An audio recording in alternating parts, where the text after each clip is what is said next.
Good evening. It's my pleasure to welcome you here tonight. My name is Josh Brumberg. I'm the president of the CUNY Graduate Center, the building which you've all come to. Welcome to tonight's candidate forum for the open seat in the 12th Congressional District in New York State. I want to give a shout out to a GC alum who was instrumental in connecting us with the clubs behind us, Keith Powers, who was the one who resulted in this being here today. Tonight's event is hosted in the Prashansky Auditorium, which is the site of many of our popular public programs. I invite you to pick up a postcard, looks like this, about our public programming on your way out this evening, and hopefully you will come back for another engaging free event later this semester. The Graduate Center, if you didn't already know, is the primary doctorate granting school of the City University of New York, the largest public urban university in the United States.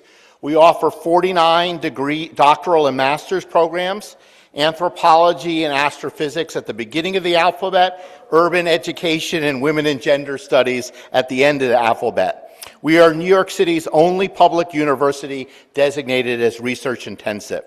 We prepare scholars of all backgrounds to generate new knowledge and seek an innovative solution to pressing global issues: inequality, international migration, climate change, and of course, artificial intelligence, to name just a few. Just this past year, we launched new degree programs in Black, race, and ethnic studies, LGBTQ plus studies, and public scholarship, equipping our students with the ability to take their ideas from the archives and labs to the public who support us. As a public institution, we take pride in sharing the insights of our scholars with the public. That's why we are committed to hosting topical conversations like tonight.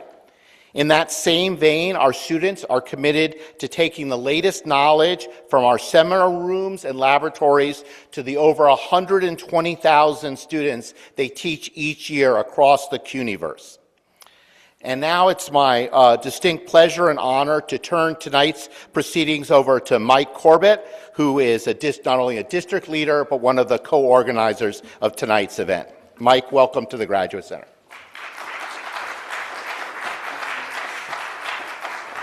Thank you very much, President Brumberg. Thank you for letting us borrow the space. We really appreciate it.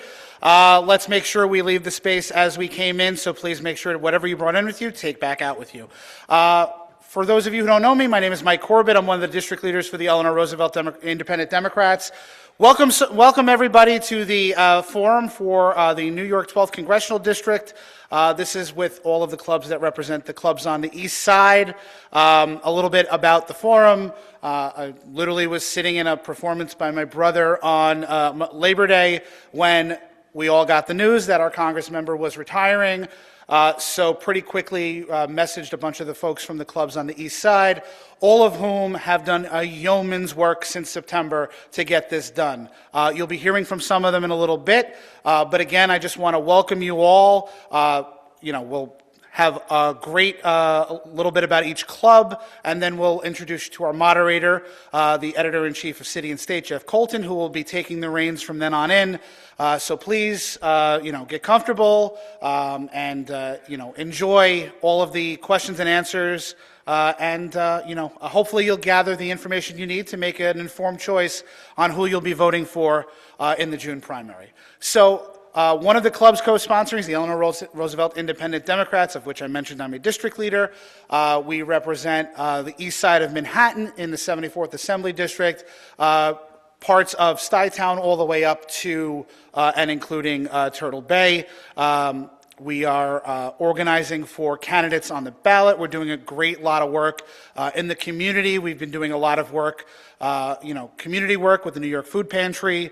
In a couple of weeks, we're going to be doing what everybody else is doing and getting out there and trying to get our folks on the ballot.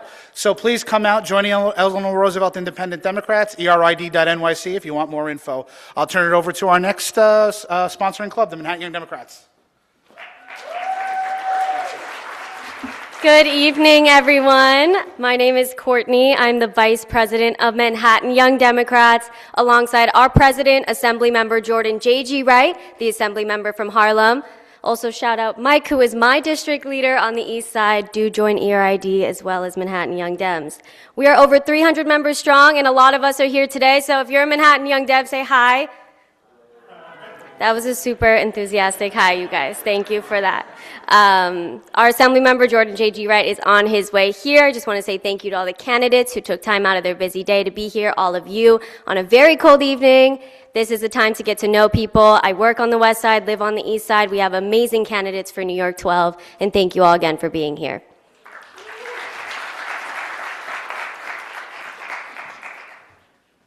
Hi, I'm Jerry Ferguson with the Four Freedoms Democratic Club. We are an active, progressive, and fun political club on the Upper East Side between 3rd Avenue and the river. And we do all the stuff Mike's club does. We elect great Democrats, and we try and do it in a way where we're building friendships and connections with one another. I do want to point out one logistical point for tonight. All the candidates were invited to participate tonight who had committees as of a week ago, and we're very honored and thrilled by the response that we have received from the candidates, and so really look forward to having you have a chance to hear from them tonight. Good evening and welcome. My name is Howard Sanders. I'm the president of the Lexington Democratic Club, 73rd Assembly District. I was going to say, at a time when our nation is craving not only sensible and reasonable leadership based upon facts and not upon autocratic whim, we are witnessing here tonight a true hallmark of the democratic process. This setting provides an opportunity for you, as part of the community, to listen to the candidates here tonight and participate in this open forum based upon principles established with the founding of our nation. So let us proudly begin. Thank you. Hi, I'm Sarah Kimball, president of the Village Independent Democrats. Woo! Located in Greenwich Village, shockingly. And we're thrilled to be here, and thank you for joining us tonight. We are so happy to participate in this very important forum, and we're looking forward to hearing from the candidates, so I will keep it short, but just wanted to say thank you to the candidates, and thank you all for coming. And we have 3 election districts in this district, so we are thrilled to be a part of this tonight, and thank you for having us, and thank you for coming. Look forward to it. All right, I just want to say hello. My name is Sandro Sherrod. I am the district leader from Tilden, co-joined by my female district leader, Michelle D. Winfield. Hopefully you know her. We represent Gramercy, east side of Gramercy, Stuyvesant Town, Peter Cooper Village, Waterside, and East Midtown Plaza. I'm very happy to join you all this evening in a warm space. And I would like to encourage everyone to welcome back to the podium Mike Corbett to round us off with the thanks. All right, just a couple more housekeeping things before we get started. First, I want to thank all the folks who were on the organizing committee for this. As I mentioned, I sent that email out on Labor Day, and a lot of folks stepped up. So I want to thank from Tilden, Faith Bondi, Sandro Sherrod, and Michelle D. Winfield. From the Lex Club, I want to thank Howard Sanders and Yael Jacogian. From Four Freedoms, I want to thank Rebecca Weintraub, Jerry Ferguson, and someone else I'll get to in a second. And from the Manhattan Young Democrats, and I guess also VID, Liz Cohen. I've left one person for last, and it's sad that she couldn't be here tonight because she really took the reins of this right around the time that I got that flu that was going all around about a month ago, and man, did she bring us across the finish line. So, Kim, if you're watching on the Zoom, we couldn't have done this without you. Kim Moscaratolo from the Four Freedoms Democratic Club. And as I said, that's about it, but I have one more introduction to make, and then you won't hear from me again the rest of the night. The next introduction I have to make is for our moderator. So when we were planning on doing this, we thought about who might moderate this. I know some of these we've done individually, but we really wanted to bring in the big guns for this. So we decided to reach out to Jeff Coltin. He was gracious enough to accept it. For those of you who don't know Jeff, he used to be the City Hall Bureau Chief for City and State Magazine, I believe for over a decade, until he left to go run the Politico New York Playbook, which is where he was when I asked him to moderate this. He has since gone back to his journalistic home at City and State Magazine. He is now their editor-in-chief. Please welcome our moderator for the evening, Jeff Coltin.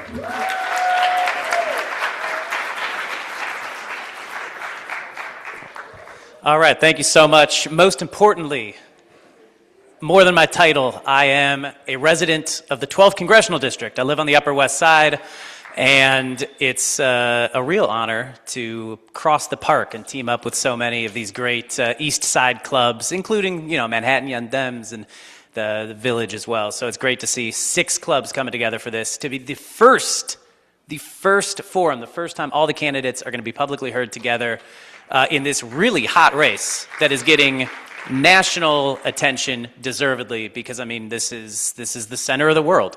What a district. I'm really excited to be kicking this off, and we're kicking it off before the West Side clubs, which are going tomorrow. So again, you are all very lucky to be in this room. Thank you also for those watching on Zoom. This is just a really exciting day. So the rules, everyone is going to be talking for 15 minutes. We're giving each candidate 15 minutes. We have 9 candidates. There are 12 Democrats that are filed right now. We have 9 of them that are joining us tonight. I'm going to be hitting everybody with the same questions for like 4 or 5 of them. I'm kind of going to learn as I go. And then, picking some questions at the end as well. Everyone has about 90 seconds to answer each question. Everyone's going to be strictly timed, so I will be cutting people off if they go over those 90 seconds. They're going to start with an intro as well, so we're going to give the candidates. I'm not going to introduce them. The candidates can introduce themselves, and we'll be going through there. And I should say the questions, by the way, all of these were submitted by members of the 6 clubs. Everybody threw in some questions, and I'm just picking the ones I love and running with that. So this is again credit to the club members for being engaged and for asking the right questions of these candidates. I think that's it. So without further ado, I would love to welcome up. Hopefully, he's waiting in the wings. Assemblymember Micah Lasher.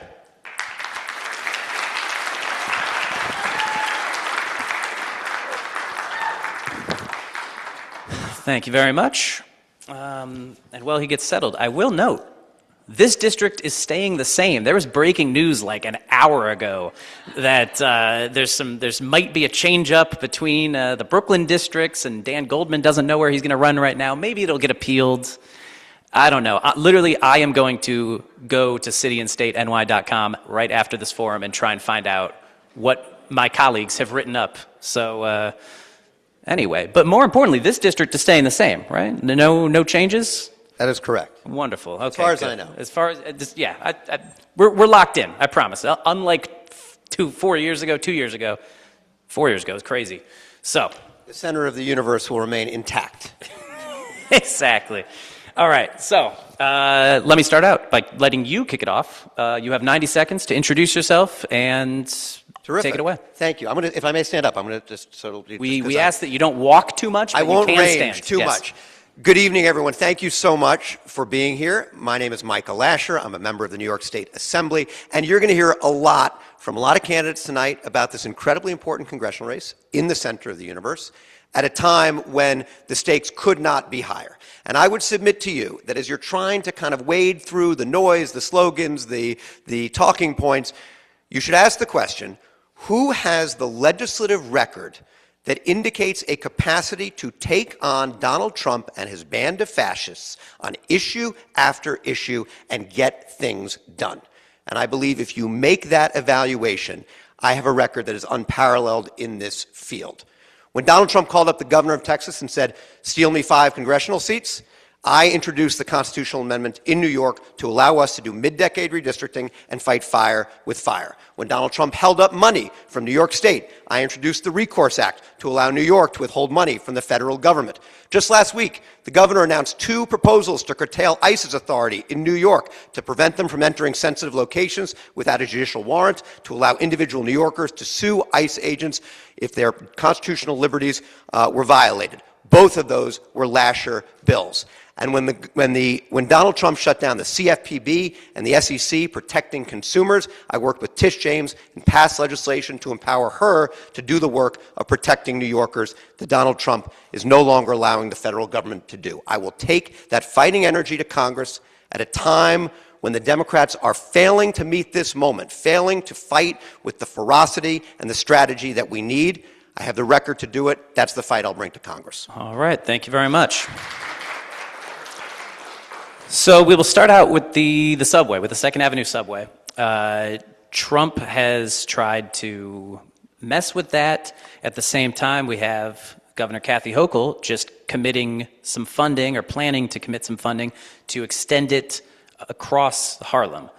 I'm wondering, do you support that plan? Would you support that plan as a Congress member trying to get some federal funding to help extend the 2nd Avenue subway into Harlem? Or do you think, would you prefer it to go south and go down 2nd Avenue? And then also on top of that, what would you suggest? How can the state, how can everybody build faster and less expensively? I mean, that's the problem with why this has taken more than 100 years. So. Terrific. Well, it's a good multi-part question. First of all, there is no congressional district in America that has the transportation and infrastructure needs that this district does, and a lot of those needs have regional or even national significance. And so one of the committees that I would seek a seat on is the Transportation and Infrastructure Committee, because I believe whoever represents this district has an obligation, not just here, but regionally, to bring resources home. I think Trump screwing around with our infrastructure funding is of a piece with his general tactic of trying to inflict fiscal violence on New York. That's why I introduced the Recourse Act to hold back our funds when the federal government withholds money we are due. I support the idea not just of extending the 2nd Avenue subway northward, but also extending it across 125th Street. I don't, however, think that that should be done as a trade-off for a southerly extension of the 2nd Avenue subway. And I think one of the things that we should be doing is using the opportunity as we are tunneling to do the full tunneling. We can do it across 125th Street, but that doesn't mean we need to do the station build-out before we've done the station build-out of the southerly extension. I also want to just note, again, because record matters, I'm very proud. One of the first things I did before I was in the State Assembly, I was policy director for the state of New York under Governor Hochul, and I spearheaded something called the Interborough Express, which would be the first significant new subway line in New York City after the 2nd Avenue subway to connect Brooklyn and Queens to Midtown Manhattan. And I'm very excited that that project is moving forward, and I think will dramatically improve connectivity to the Central Business District and the 12th Congressional District. Mm-hmm. And just to clarify, that was a interesting point you made about so you want to complete the tunnel across Harlem, but you're thinking don't open the stations until you can do the whole thing? I think we can, you asked about efficiencies, right? And one way you can create cost efficiencies is when you're doing the work, do the whole thing. I mean, I think when they did the 7 train, they abandoned plans to do the tunneling that would have at least allowed the possibility to build an additional station. I think that was a mistake. I don't think we should replicate that mistake with the 2nd Avenue subway. All right. So you spoke a little bit about your thoughts on Trump, but I'd like you to expand on that. Short of impeachment, which is a real stretch in the Senate, what would you do? What would you propose to stop the administration's autocratic and illegal acts on so many fronts? Well, I think that the Democrats have been something less than vigorous in their fight against this administration.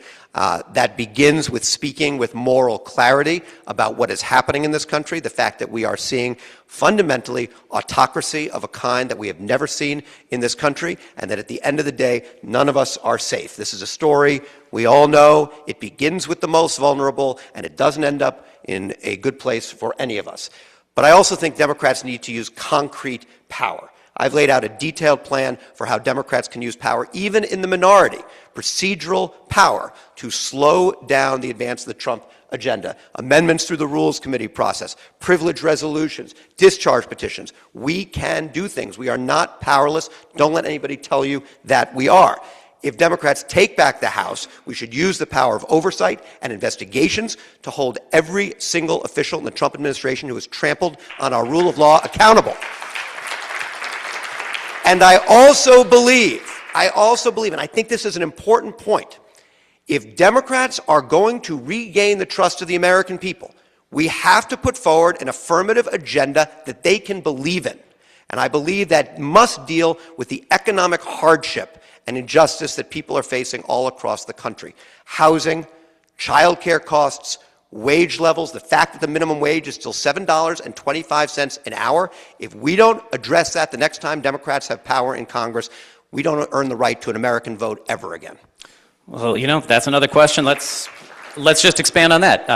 The affordability crisis, what would you do as a Congress member? What role can Congress play in such a large crisis? So, sorry I stepped on the question. Happy to smoothly go into it. Look, I think we need to speak very clearly and directly about this. When you look at what are the major cost drivers that are making life so expensive in this city and everywhere, number one is housing. We've got more than half of tenants in this city are rent burdened. People all across the country can't afford a down payment on their first home. So we need to address housing costs. That means building a lot more housing, and I think we should leverage federal transportation and infrastructure dollars to drive housing creation, particularly around transit. We should be investing much more heavily in Section 8. We have a massive wait list for Section 8 vouchers in this state that enables people on low and middle incomes to afford to live here. We should be investing in middle income housing. The Mitchell-Lama program, one of the great government innovations right here in New York, began in my assembly district. The federal government should be plowing money into that. We should repeal the Faircloth Amendment. This is an idea that has been proposed because we should be investing in building public housing again. We need housing of all kinds. Child care assistance. Today, New York State is picking up more than 2/3 of the tab of child care costs in this state. Just a few years ago, we were at parity with the federal government. The federal government has been withdrawing. And if we don't double the federal investment in child care assistance, the expansion we're talking about in New York will be impossible. And I mentioned the minimum wage. We must increase the minimum wage. And we also need to expand unemployment insurance to help people and provide assistance for people who move into another job that may not pay as much as the old one did, to get them off of unemployment insurance, because we are going to be seeing massive economic upheaval in the years ahead due to AI, and the federal government is going to need to step in and make sure that people can afford to live in this country. Thank you. So I want to go back to ICE as well. We've seen Trump, I believe he calls it flooding the zone in Minneapolis. We have not seen that in New York. There's been certainly an increase in ICE activity, but nowhere near like we've seen in some other cities.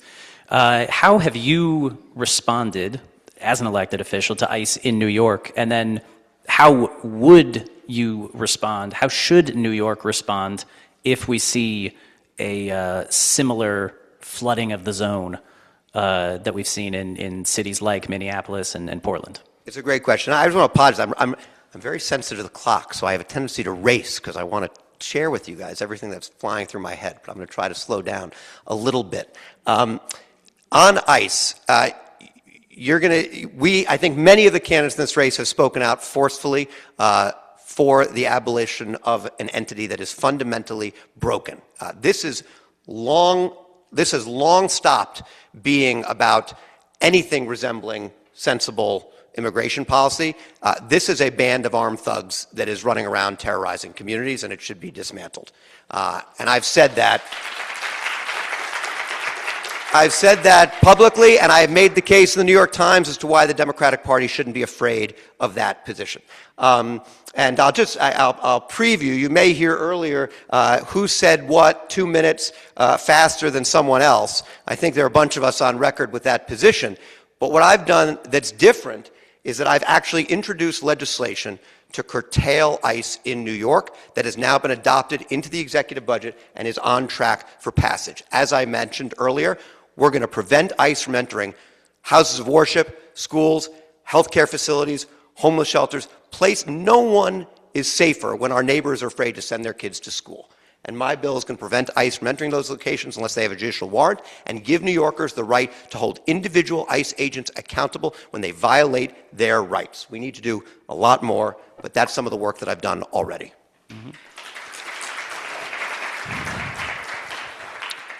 Thank you very much. So we've talked a lot about ICE. Let's talk about Israel.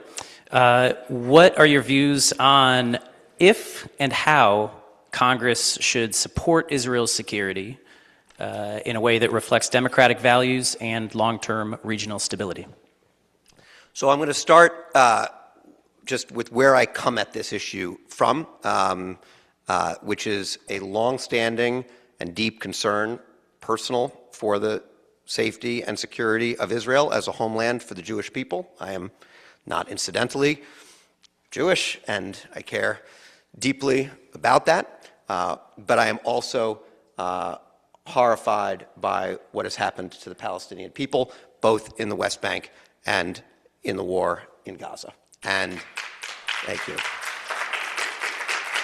And I am going to insist that you can care about the safety of Israelis and you can care about the safety of Palestinians, and that those two things are not mutually exclusive.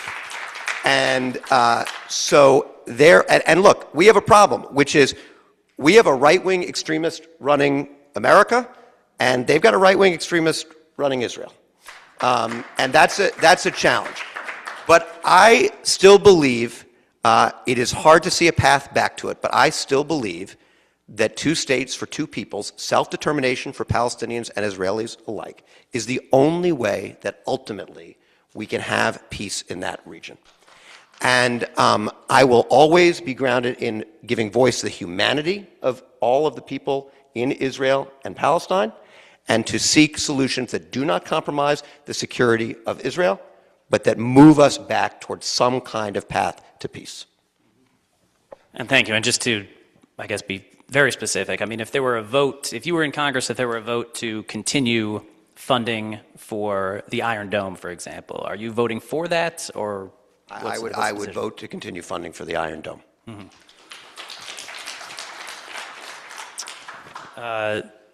This is, well, your position, I suppose, was more public than many's, but I'm asking everybody. Who did you support for mayor in the Democratic primary, and why?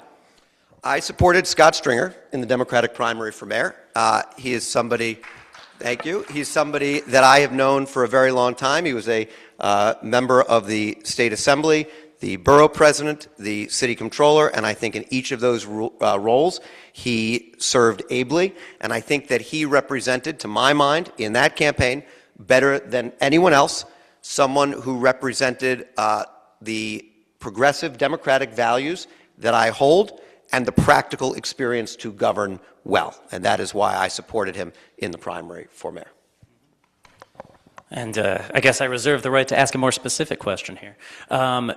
You notably supported Mamdani quite quickly after he won the primary. You gave a statement in support. Are you seeking his endorsement in this race, and is that something you'd like? I actually want to just spend a minute on the first part. The short answer is I suspect the mayor has better things to do than worry about who he's endorsing in the congressional race, and I think I'd be... He's endorsing a lot of races. But just for myself, I'd be frankly rather embarrassed to even ask him at this point. But I think I want to make a point about this, which is I did make the decision to endorse Zohran Mamdani for mayor after he was the Democratic nominee, and I didn't wait a terribly long time to do it. I think when we make these decisions, we should be open and honest about them.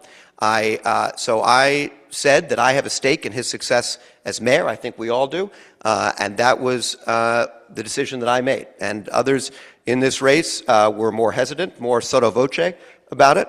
But I made that decision, and I don't agree with every position that he's held, and I said that in the statement that I made. But I also believe that people can grow into jobs, and my commitment is to support him as our mayor, to express disagreements when they arise, and to do everything I can to see our city thrive. Thank you. So you haven't asked yet, you haven't had that conversation about the race. All right. Another quick one. Another local elected official. our own House Minority Leader Hakeem Jeffries. There's hope among a lot of Democrats that there will be a Democratic vote for Speaker next year. Would you vote for Jeffries to be Speaker, or would you be looking for somebody else? I need to acknowledge I've had I don't know if the person I'm thinking of is here, but I've had a conversation with a member of one of the organizations represented here who has been working to persuade me that I should not give my vote to the leader, and is slowly wearing me down. But I have, I think, as many of you have been, very frustrated at times with the leadership in both the House and the Senate. But when I balance that against the enormous value to New York, to having the leader of the House be from our city and the leader of the Senate being from our state, on balance, I, for the moment, land at the conclusion that I would support Leader Jeffries' reelection. Thank you. And last question for you, an open-ended one. What is the advocacy that you've done for the 12th Congressional District that you're most proud of, and why? Boy, that is a great and big question. You know, I'd be remiss if I didn't acknowledge my son Benjamin, who is an 8th grader, who is here with me, and I've got 3 kids. Nate's 15, Ben's 13, Phoebe's 9. They're all in public school. We talk about whether their schools are in the 12th Congressional District or not. But a lot of what I've done over the years has been with them in mind. When they were little kids, we played a lot in Riverside Park, which was the park that I grew up in, and I decided I wanted to join the Riverside Park Conservancy and give back, and I spent 10 years on that board, 5 years as chair, really rooted in the community. And I've been incredibly proud of the improvements that we brought to Riverside Park. That's something I'm very proud of. I'm very proud of the work that I've done in government that has affected the people that live in this district. I mentioned childcare before. When I was policy director for the governor, I was centrally involved in more than doubling income eligibility for childcare assistance in this state. I think that's made a big difference for people in the 12th Congressional District. I was involved in indexing the state minimum wage to inflation, something we should have done long ago. I think that's helped people in the 12th Congressional District. And when I was in the Attorney General's office, we took on big corporations, big oil, ExxonMobil for lying about climate change, big banks for engaging in insider trading, trying to ensure one set of rules for everyone. I think that's made a big difference for the people of the 12th Congressional District. And if there's one thing I think we need to do in this country right now, it's to fight for one set of rules for everyone under law.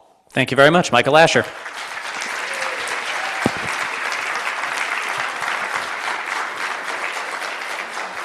I would now like to welcome up Jamie Floyd to the stage. And I totally forgot to note in the introduction, by the way, that, well, as you can see, the large thing that behind me, scan for candidate information, we're going to, take a seat, please, sorry. We are limiting, I'm not giving extended bios for all of our candidates. We're letting them introduce ourselves, but their extended bios and various things are right behind me. You can scan on your phone and read up. So a reminder there. Jamie, welcome. Thank you. Thank you for being with us. Jeff, thank you. And you can start out in 90 seconds to introduce yourself to our crowd.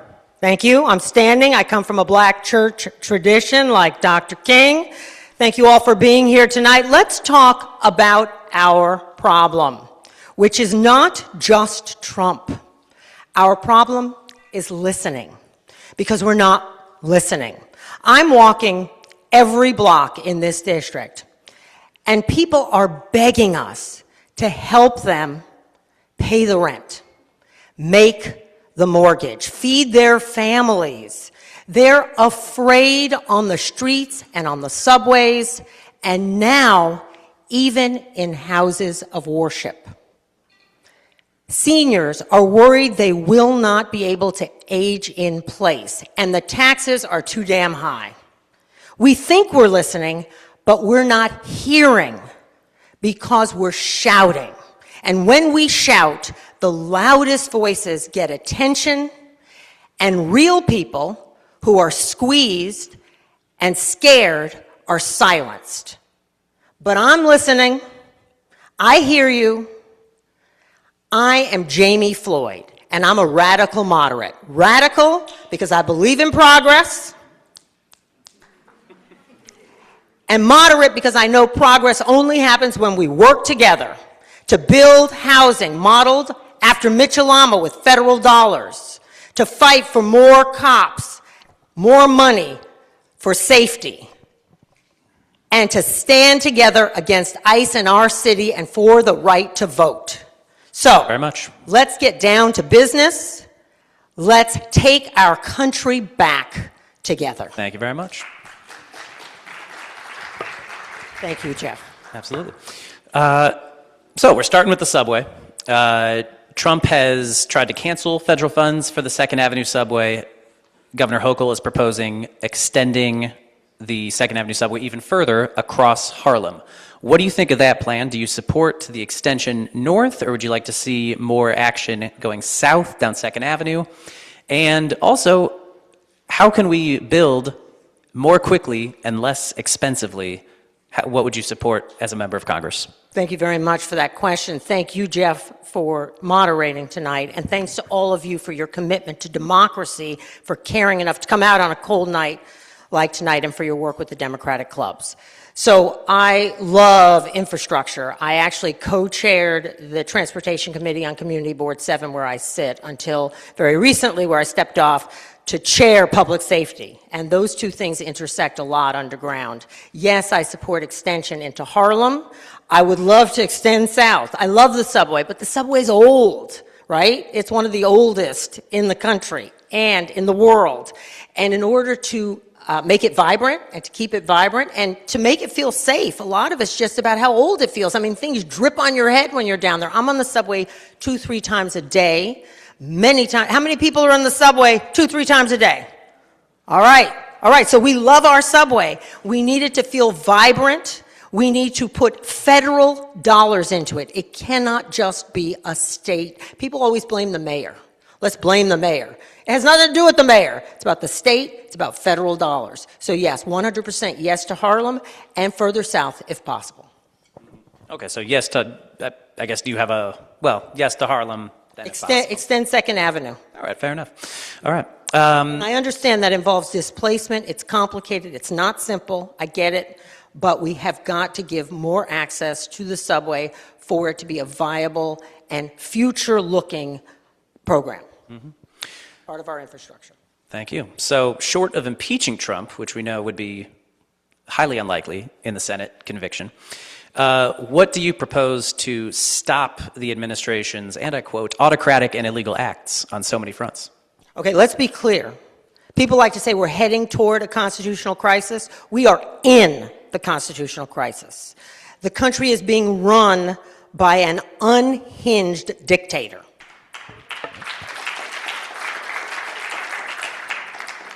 I'm a civil rights lawyer.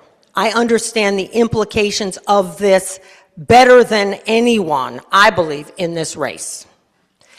What happens when a constitutional crisis like this is upon us? We have an unhinged dictator trampling on the Constitution. That's not just about sending ICE into the city, and yes, I do believe they're coming.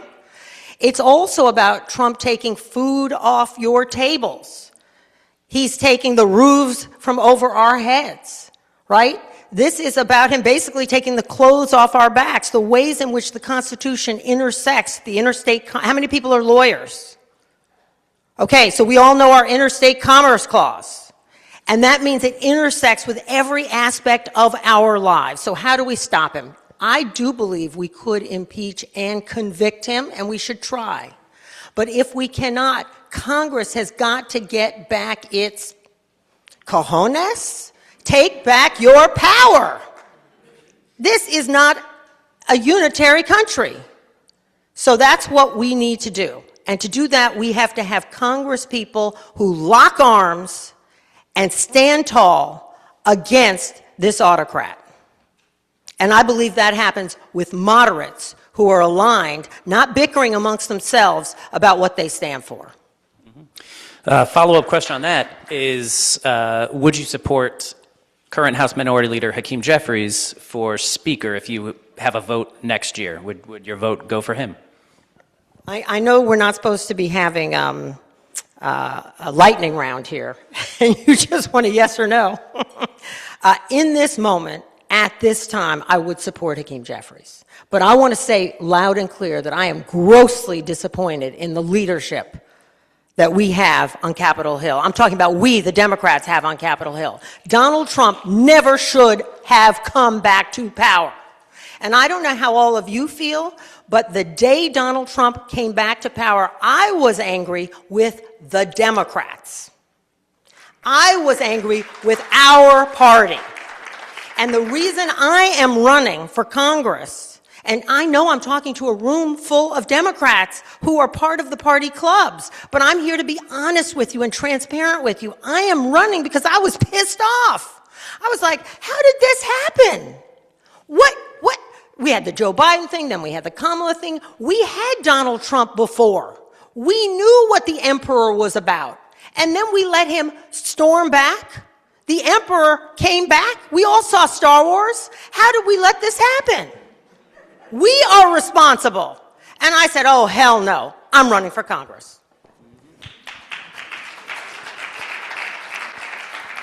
I want to ask about your reaction to ICE, but now you have me thinking with that question. There was a widespread, at least among the left wing of the Democratic Party, a widespread call to abolish ICE years ago.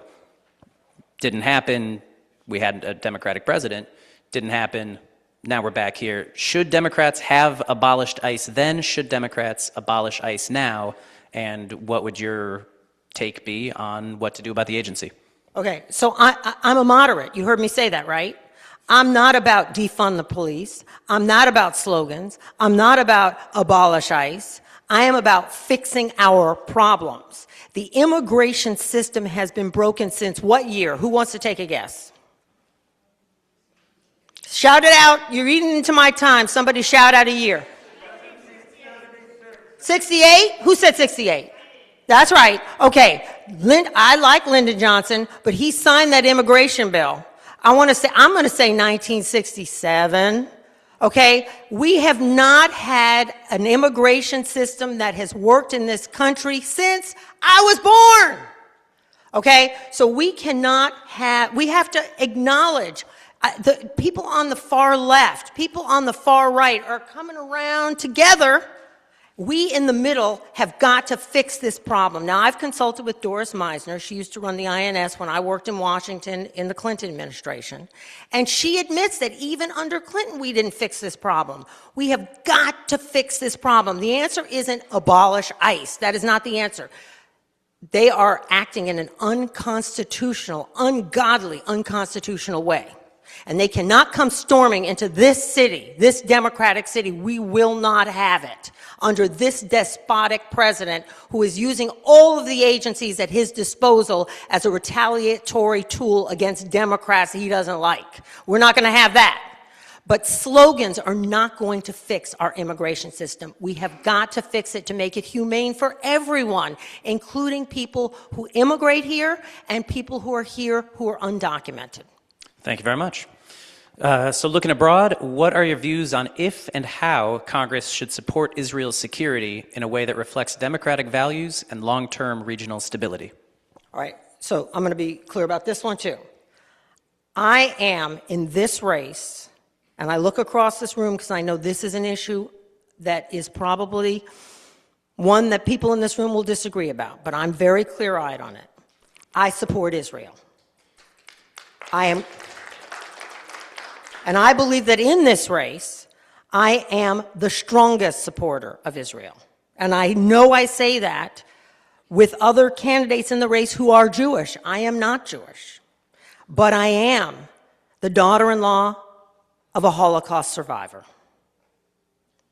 This is a person who fled Nazi Germany, and the rest of his family did not escape. In addition, I grew up on the Lower East Side.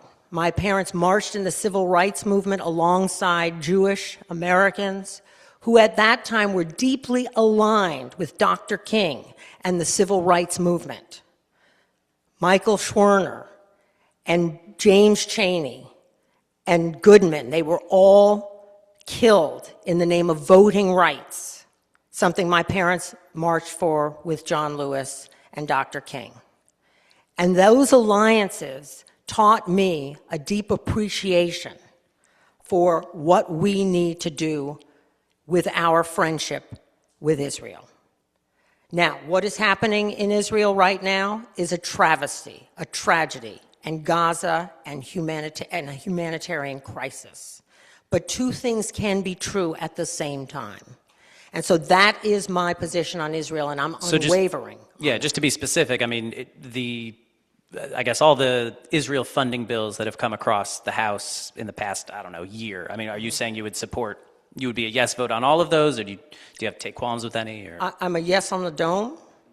I'm a yes on continuing our support of Israel and our allyship. And I am concerned about the lack of clarity and the lack of historical knowledge that people have about why we support Israel. And I wish that people would take a look back at the very short history. We're talking 70 years. Why we support Israel and why Israel has a right to exist and needs to exist and needs to be a place of refuge for Jewish people. Possibly a question that shouldn't be related, but somehow is related. Who did you support for mayor in the Democratic primary, and why? It is related and continues to be in this city at this time, though it shouldn't be a question we're talking about. So my first choice in the primary was Adrian Adams. But I know you want to know about the general election. How do I know that he wants to know about the general election? So in the general election, politics is the art of the possible. And I refuse to not vote at all. So I felt that in the general election, we were talking about a choice amongst less than ideal candidates. And for me, with Mr. Mamdani, the Israel question was a deal breaker. I want him to succeed. I want him to succeed as mayor, and I am pulling for him. But I still have not, to this day, heard him say what he needs to say about his prior comments that I feel were anti-Semitic, were insensitive. He even now, when things have happened in the city that acts of anti-Semitism that have happened since he was elected as mayor, I have not heard a full-throated denunciation of those acts, and that is what I need to hear. So I will say publicly that I voted for Andrew Cuomo. And anyone who is asked the question should say clearly, if they're running for public office, it's your business who you voted for, because you're not running for public office. None of my business who you voted for. But if you're running for public office, you should own up to who you voted for. That's a former journalist. I appreciate it, and I completely agree. Speaking of Mayor Mamdani, he ran on affordability.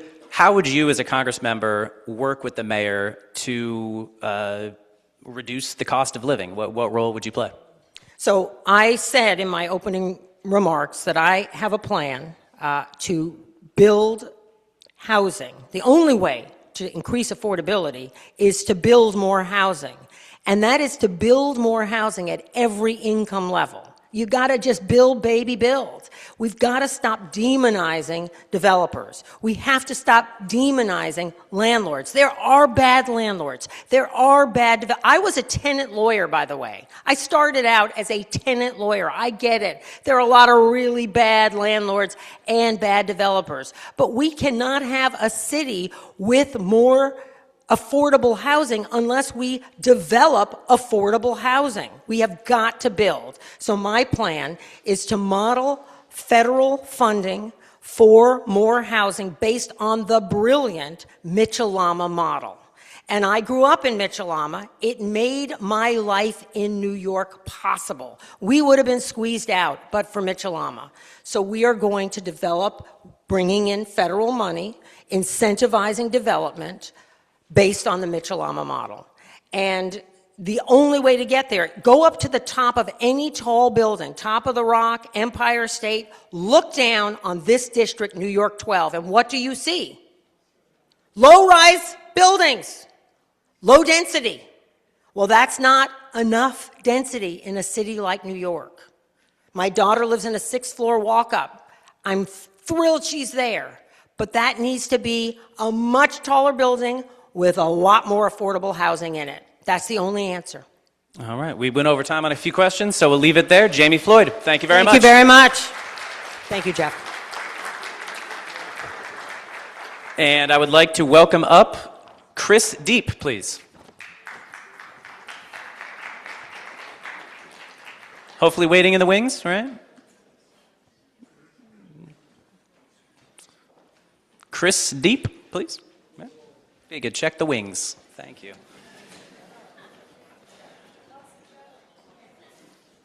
All right. Wonderful. Come on up, Chris. Yep.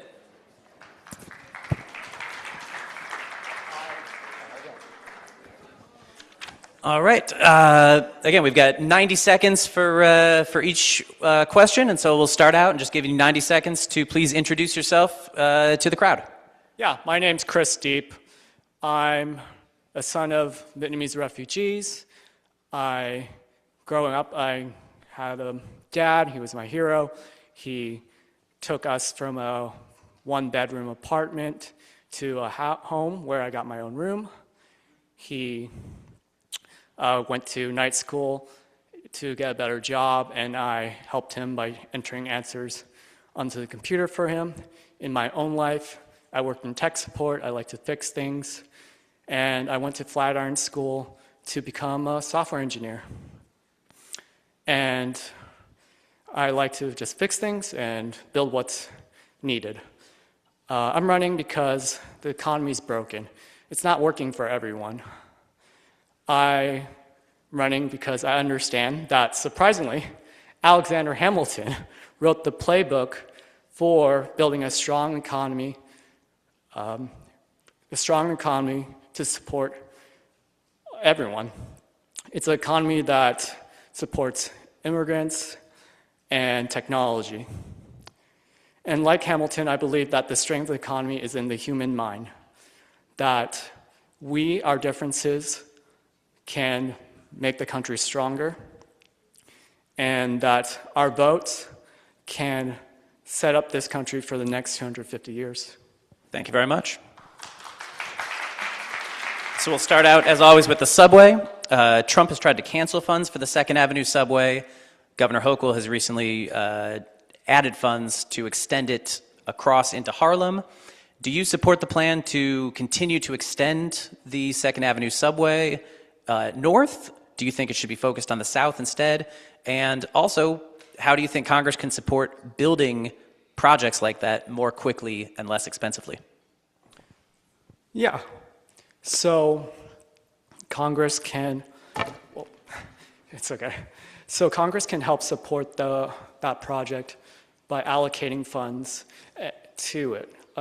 We want to make sure our tax dollars go to that infrastructure and less into ICE. Our tax dollars should be building transportation and electricity. I want to build high-speed rail, so that extending the 2nd Avenue is great. I also want to make sure we build nationwide.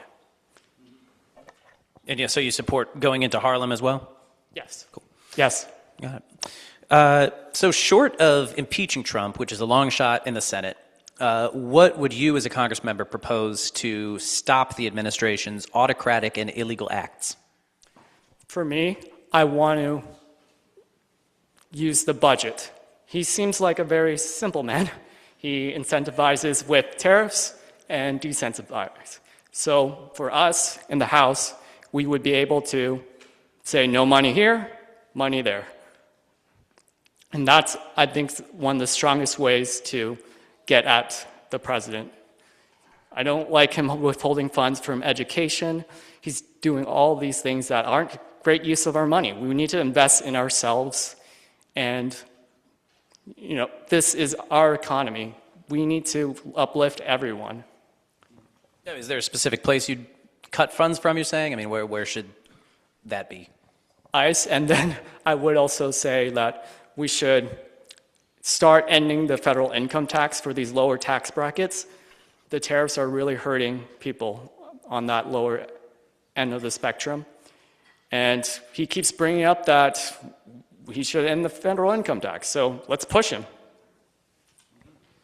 So, speaking of ICE, how would you? Right now, we're seeing Trump and ICE. He calls it flooding the zone in Minneapolis. How would you, as a Congress member, respond if that were to happen in New York?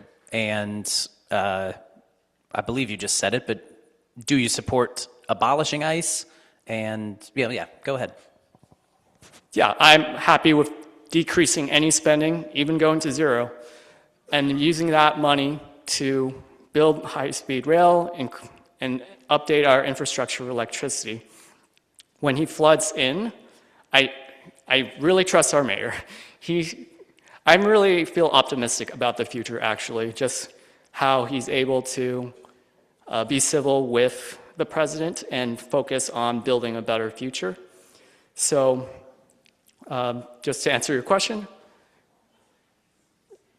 want to support our mayor in pushing back and also enforce, like we do want public safety. So we want our local law enforcement to handle it. So if we can give more power back to our local government to do that, that's the best route. And yeah, I really believe this might be the way. On that note, who did you support for mayor in the Democratic primary and why? So I canvassed for Mayor Mamdani. I liked his energy. Thank you. I wouldn't say I don't fully support his policies, but he's such a good man and he's willing to try things, so I'm really rooting for him. And how would you, as a Congress member, he ran on affordability, of course, how would you propose working with him on that, and do you have any proposals for how you, as a Congress member, could help reduce the cost of living in New York City? Well, I want to come at it from the other end of the spectrum. I want to make sure there are plenty of jobs so that we can all start making more money. That will help with the affordability issue. And also with the high-speed rail, all the, like the fresh foods can get to us faster, and then it'll be more plentiful, and it'll reduce the costs. So it is a big issue and to affordability, and we want to be able to uplift workers and entrepreneurs, make sure they get access to capital. Like I live in a neighborhood where 2 bodegas are just kind of empty now, like it's gone, and it's upsetting. Like they were nice people, and if like we're able to get access to banks that can give out loans, and then they can open up bodegas and then just create more jobs that way and really build our communities. And how would you see, as a Congress member, how would you see your role in doing that? So first off, we need to safeguard the Federal Reserve. We can't let the president attack it. And it's right now we have some issues in the Supreme Court, so I'll be watching on that and waiting. And I would like to shift to the idea that the Congress will be the one who looks at the Federal Reserve and be the one to decide whether or not there's corruption. Relatedly, if you were to be voting for Speaker of the House next year, would you be voting for Jeffries or somebody else? Right now, I feel like Jeffries is doing the best he can. I'm open to any new ideas, but right now I'm supporting Jeffries, and he seems to be working hard for us, and he also represents New York, so. Within the, I guess, what's the advocacy that you've done for the 12th Congressional District that you're most proud of, and why? Well, I haven't specifically jumped into advocacy so much. More so, I contribute to the community. I am on the junior board for the New York Center for Children. They help victims of child abuse, offer free therapy, and also I'm involved with coaching kids in soccer with the Bolo Kids Foundation. I really enjoyed that. It helps me feel more optimistic about the future. In addition to our mayor, it really just feels like the future, even though it's rough right now, it can be headed towards the right direction. We have all this technology, and it's just amazing. Like, imagine 100 years ago with AI. They can never probably expected this like thing to answer back. What are your views on if and how Congress should support Israel's security in a way that reflects democratic values and long-term regional stability? Well, right now I'm paying attention to the Iran issue, or what's going on in Iran. It looks like it's steadily going to no longer be a threat. And Prime Minister Netanyahu has mentioned that he's ready for decrease funds being sent there, aid. And I would like to help accelerate that. Ideally, we want to start, looking for ourselves. That region is looking a little bit more stable. There's we have more allies there. They're trying to broker some level of peace, and then the UN supports the Board of Peace, which right now gives too much power to the sitting president, but it seems like a good working framework for my vision of how that would look. So I guess, are you saying that you would like Congress to cut off funding to Israel for things like the Iron Dome, or saying work towards that, or like would you vote for it now, basically? Work towards with the Prime Minister. I mean, I did see him say like they're ready to kind of move forward, and it does look like there is stability in the region. It's starting there, and we really have to watch out for Iran. I mean, Israel is our ally. They say death to Israel, death to America. Like, they are one of our allies there, and then we're building more allies there. So. All right, Chris Deep, thank you very much.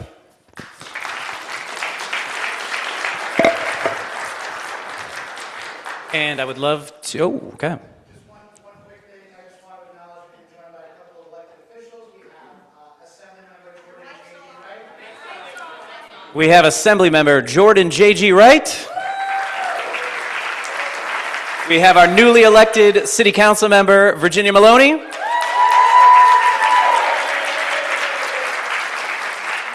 And that's it. All right, we're good. And I would now like to welcome up to the stage Matthew Shurka.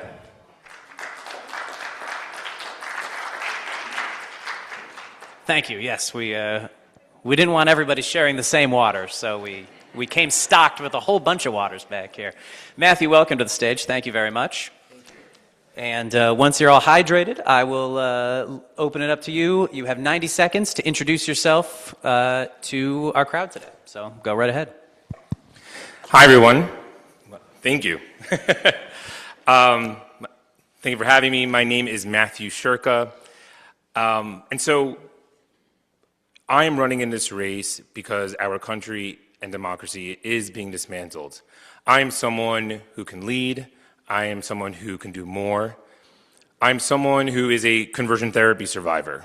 For those of you who don't know what that is when a person forces an LGBTQ person to be straight or to become straight or whatever that attempt is, or to be cisgender.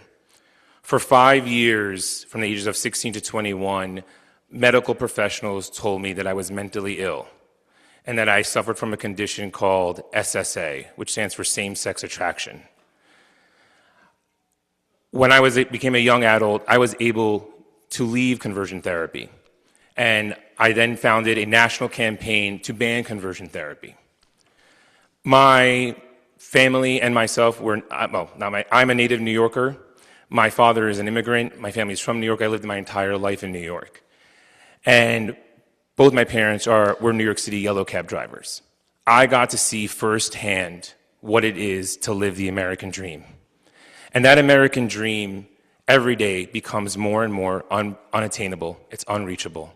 And it's because of people like Donald Trump and Republicans in Congress who make that dream impossible.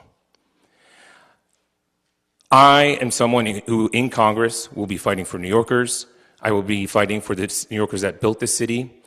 I am someone who firsthand understands coalition building. Thank you very much. Thank you. Yeah. Yeah, thank you. We'll let you hit it. Don't worry. Sure. So, in fact, yeah, speaking about Trump, short of impeaching him, which we know would be a long shot in the Senate, at least conviction would be a long shot, what do you propose to stop this administration's autocratic and illegal acts? Yeah, so look, we are actually in a really shitty situation because we have lost our leverage. Yes, no, we are. We have to be really honest of where we are in our circumstances. So, look, anyone, raise your hand if you think Democrats are doing everything they possibly can to stop Trump right now. Yeah, so we all know that Democrats, specifically in Congress, are not doing everything they can. And even though that this situation we don't have our leverage, we still have to use every tool at our disposal to fight Trump. We need to call in elected officials. We need to abolish ICE. We need to impeach Kristi Noem. We need to, yes, no, that deserves an applause. We must not sit back and think that we are defeated. We have to come forward and use every tool at our disposal. Thank you. So on abolishing ICE, that was a popular slogan some time ago, and ICE is still around. I guess, do you think the Democrats should have gone harder in the past and actually abolished ICE? And what do you propose going forward? If you want to abolish, what should be the replacement? Should there be a immigration enforcement unit federally, or should that be handled elsewhere? Yeah, I support, we have Border Patrol, and we have other means to legalize and to find a legal process for immigration. If it's specifically going after those who have a criminal record, that's one thing. That is not actually what is happening on the ground. ICE has become Donald Trump's personal army. And they're ruthless, they are lawless, and they are not following any of our constitutional rights and what we would see as any other agency in the country. So I support abolishing ICE. I support also a legal, humane way to support immigrants, Border Patrol, asylum seekers, and if anyone has a criminal record, they should face justice like anyone else. So we've seen ICE flooding the zone in Minneapolis. I mean, how should New York respond if that were to happen here? How would you respond as a Congress member? I don't think that's an if. I think it's a when. It is coming to New York. I mean, we've seen some ICE agents, but not the way we've seen them in Minneapolis. And we have to use everything in our power. So if that's all of the local and state government, and as someone as a Congress member coming together unilaterally, we will do everything to make sure ICE members do not come in. I saw we just ended the parking garage agreement hours ago. If you saw that on the west side, for ICE vehicles were being parked over at the garage on the West Side Highway. We ended that. That is a great way to make sure, yes, that deserves an applause. Anything we can use to stop ICE agents from entering the city. But yeah. I'm looking at the clock. Well, thank you. I appreciate it. All right, we've talked parking. We've talked taxi drivers with your family. Let's talk subways. The 2nd Avenue subway, Trump has tried to cut funding. Governor Kathy Hochul is now proposing extending it into Harlem. Do you support that plan to continue to using state and federal funds to extend the 2nd Avenue subway north? Would you like to see it south instead? And also, it's way too expensive and it takes way too long. What could Congress do to fix that? One, of course, I fully support that. Yes, the original plan should be built in its entirety whenever that happens, but going north first, I think, is the right thing to do. It's an underserved community. Going east-west, which we have very few of in Manhattan, so going across 125th Street through Harlem will connect all the subway lines. This brings the community together. This helps the local economy, and we have just more connectivity for the city. So I think that is the right decision, and I support Kathy Hochul's decision. Regarding funding, we need aggressive funding for infrastructure from the federal government. We, as a city like New York, and you compare our cities more internationally, we are far behind. We have a transportation system that is failing. So that aggressive policy to really push funding is something I would be personally aggressive for. So Actually, let me switch up that order there. Who did you support for the Democratic primary for mayor and why? So this was a difficult decision for me. I supported Andrew Cuomo. Sure, everyone has the right to vote. This is why we do this. I did support Andrew Cuomo. As a person who's a conversion therapy survivor, we would not get that bill passed in 2018 with Andrew Cuomo first signing an executive order before we got the full legislation in, and that is something I will never forget. I felt during the primary at that time, he was someone I felt would do a good job at handling the city. I was not keen or not sure how the other candidates how they would handle the city. I felt the most comfortable with Cuomo at the time. When it came to the general election, I voted for Mamdani. That was a very, very difficult decision for me. I have serious concerns about his rhetoric on anti-Semitism and on Israel specifically. But especially when I saw Donald Trump endorse Cuomo in that last final week before Election Day, it was more important to me to be with the party and support Zohran Mamdani. So thank you. So on funding for Israel, what are your views on if and how Congress should support Israel's security in a way that reflects democratic values and long-term regional stability? I think it's so crucial to support Israel with military aid. None of the current bills right now are bills that I would support in conditioning that aid. In my personal capacity, I'm a board member for UNICEF Next Gen. I've been raising money for kids in Gaza since before October 7th. I'm also the son of an Israeli. This is a very deeply personal issue to me. I have friends who've lost their siblings on October 7th. And so I stand for a two-state solution. I was someone who's Israeli descent. You can imagine the amount of people I get shit back from me for both being an Israeli and then sometimes supporting UNICEF. But my goal is to see two thriving states side by side, self-determination for the Palestinian people, and a safe, protected Israel. And sorry, you said this, but just to clarify, you said you would not support the bill's conditioning aid, as in you would support continuing kind of... As it is right now, there's no bill in Congress that I would be supporting. Got it, okay. So speaking about the mayor, Mamdani ran on affordability. What would you, as a Congress member, do to work with the mayor on reducing the cost of living for New Yorkers? So I want to see Mamdani win, and I am with him in that fight side by side to lower costs and create affordability for all New Yorkers.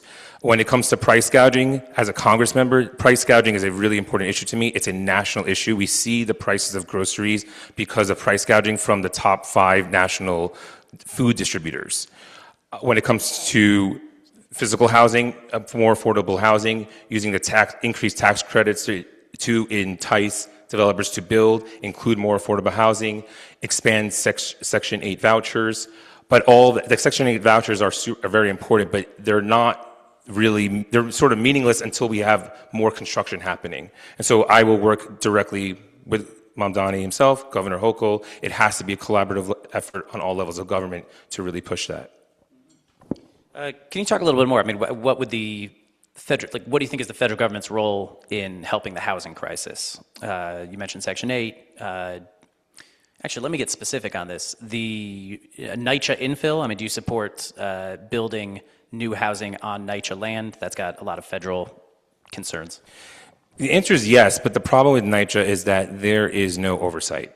So I support building more. NYCHA has funding. They can increase their funding, but until they actually have building-to-building reporting, actual auditing each building individually, seeing what construction gets done is so important, because what's happening at NYCHA is that repairs are not being made, new buildings are not being built to plan, and that is the sort of the vicious cycle of the housing crisis. So if we're going to have those funds be there, auditing needs to happen, oversight needs to happen, and I would like to see tenant transparency so they themselves are involved in that process.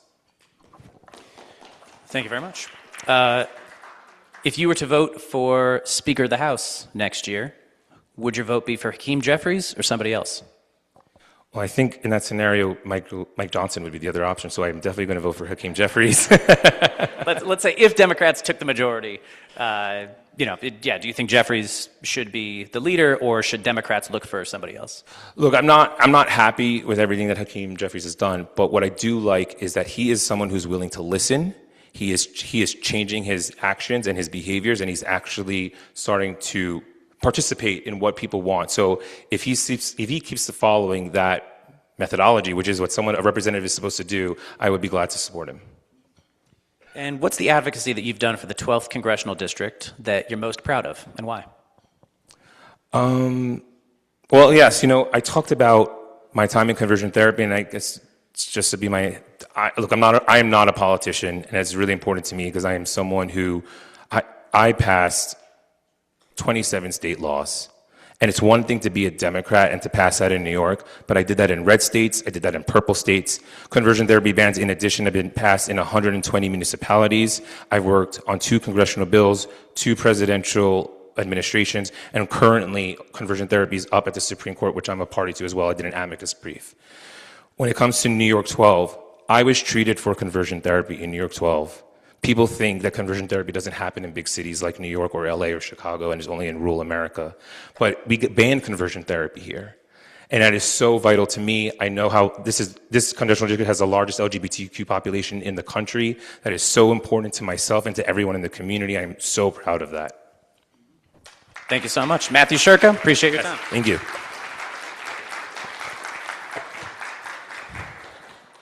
And I know that Mike is about to come up. Is the mic working? Try it.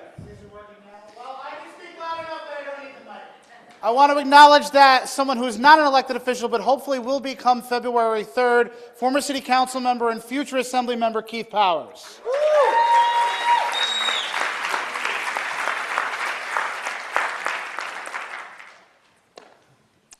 Thank you very much. And with that, a man who might be Keith Powers' soon-to-be colleague in the Assembly, Alex Boris. Please, you have 90 seconds to introduce yourself to the crowd.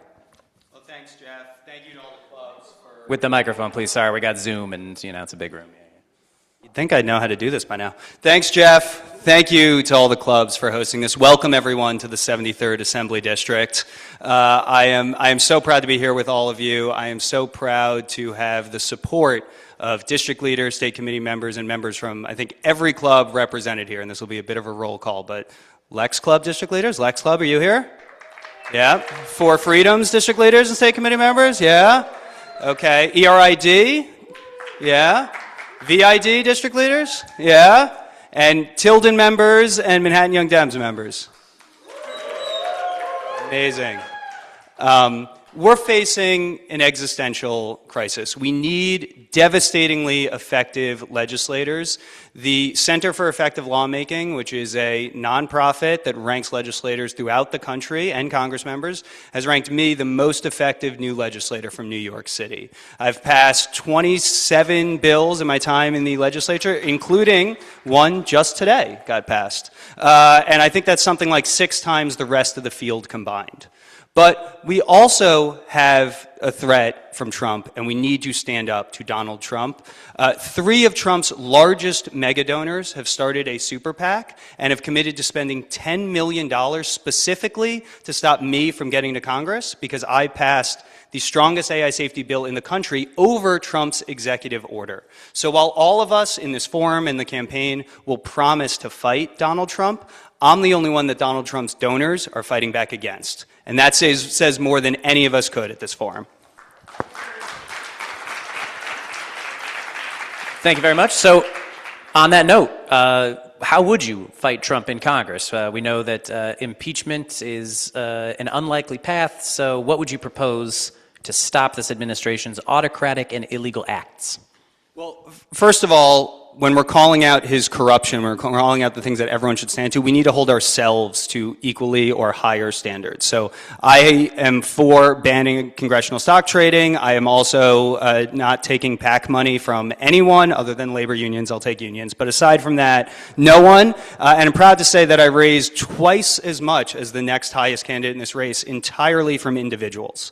But in standing up to Trump, we need to investigate. He cannot do this alone. He doesn't care about congressional congressional subpoenas, but the people around him do. The people that might end up going to jail for his crimes do. And if you can show that we will aggressively investigate, use the subpoena power, use Congress's inherent contempt power to hold them accountable, that will start changing the behavior. But it's not just the people around him, it's also his donors. And this is a big distinction in this race. I mentioned the super PAC that's targeting me. Right when they came out, I sent a letter to all of the candidates who were in the race at the time and said, will you stand against these Trump donors entering our race? And I said, feel free to edit the language of the letter. I'm not trying to hold any of you. I'm not trying to jam you. Just, I want to have this joint, we're all standing against this. And I need to give a shout out to Jamie Floyd, to Laura Dunn, and at the time Cam Caskey, who all posted or signed the letter and said, we reject Trump donors in the race. The rest of the candidates did not. And if you're willing to welcome in Trump donors to win your seat in Congress, you're not going to stand up to Trump when you're in Congress.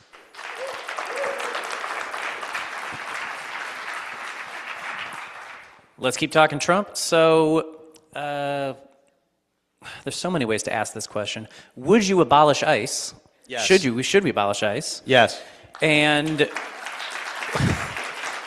do you think that should there be a replacement agency? I mean, how should immigration be handled at the federal level? Yeah, ICE is like 23 years old. Immigration enforcement existed before then, that ICE, but Trump has built up a paramilitary force that there is no redeeming. It needs to be abolished. We have Border Patrol, that's a separate agency. We have the investigations of HSI, that can exist separately. But the roving enforcement, the roving thugs that make up ERO and the majority of ICE, has no role in a civilized city or country. This is another big distinction in this race. When Renee Good was horribly executed by ICE, I had said abolish ICE before. I ran to Foley Square. I said it again, and I said Trump and Kristi Noem were also responsible. Another candidate in this race, another elected official, said, here's a bunch of investigations that should happen. Then the next day, that same person said, well, let's not fund ICE during the Trump administration. And then only on Friday did that person come out and say, oh, now it's time to abolish ICE. We need to be clear as Democrats from the start. We don't need to be adjusting to the polls and reacting here. And it's in my bio as well, but I worked at a company that did work with ICE. And when they renewed the contract with ICE in the first Trump administration, I quit. And it's gauche to say, but I left generational wealth on the table to do that, more than I will ever have in my life. So I've taken a stand against these deportations against ICE before I was an elected official. Those are the principles that we need in Congress, not the one that follows public sentiment. And since you brought it up, and since City and State reported on it, I'd love to ask, on that, you worked for this company Palantir, and you quit with that in mind. I mean, did you come around on that? Like, did you learn about, what led to the, did you have a political awakening? Maybe that's the way to ask the question. No, the nature of the work changed. So I joined Palantir during the Obama administration, and I worked with the Department of Justice to go after the big banks. While I led our work at the DOJ, we recovered $20 billion for taxpayers, for those responsible for causing the Great Recession. I worked with Veterans Affairs to better staff their hospitals. I worked with the CDC to better track epidemics. And in my one commercial deployment, I helped a paper goods manufacturer sell more high-end tampons. That has nothing to do with politics, but just the work of Palantir is diverse. But ICE, they signed a contract with ICE in the Obama administration with HSI specifically, Homeland Security Investigations. And so it was work to help to combat drug trafficking and to combat human trafficking and things that I think we would all support. And then the Trump administration came in, and they tried to change a lot of the nature of the contracts. That includes the work at DOJ, and they asked us to work on immigration, and I, as the lead of that project, said no. And while I was there, Palantir at the DOJ did no work on the Trump immigration task force. But at ICE, there was a different decision. And when Palantir, they had a number of internal conversations, and they made clear to employees that they were planning to renew the contract and not put in the provisions that I had at the DOJ and that would allow us to refuse that work, I quit, and I stood by my principles. Thank you very much.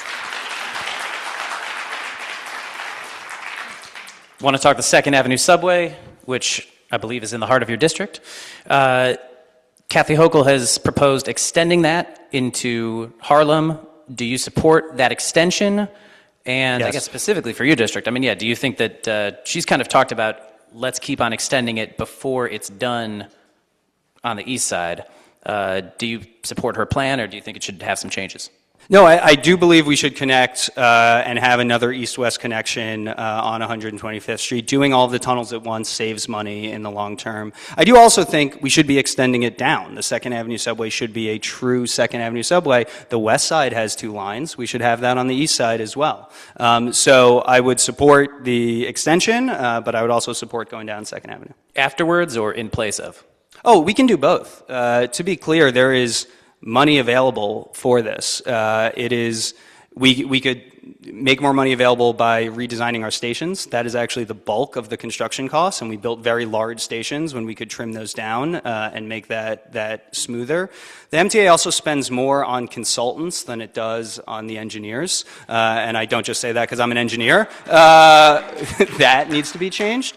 And also we can look at the broad funding streams that are going to the MTA. You know, I have been a big proponent of some relief for people in the zone from congestion pricing, and one of the ways to pay for that or just expend is the fact that we give discounts to Jersey residents coming over the Holland and Lincoln Tunnel. That's not in the legislative intent. That's just a gift to Jersey. And we don't need to do that. So let's spend those dollars on subways in New York. Speaking of federal funding, what are your views on if and how Congress should support Israel's security in a way that reflects democratic values and long-term regional stability? The long-term peace in that region can only come about from 2 states. Can only come about from a strong, safe Israel and a strong, safe Palestine.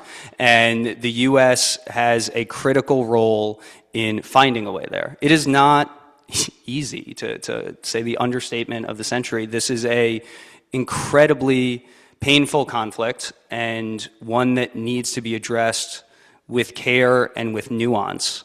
But if we approach it with the principles of having a safe and secure Jewish state in their historic homeland, of the universal humanity of everyone involved, and by applying universal principles, including on where and how we give aid, of treating that universally, and in making sure that everyone in the region is treated equally and built up, that is the role for the U.S. So this is a deep engagement that we need to have on a very, very difficult issue.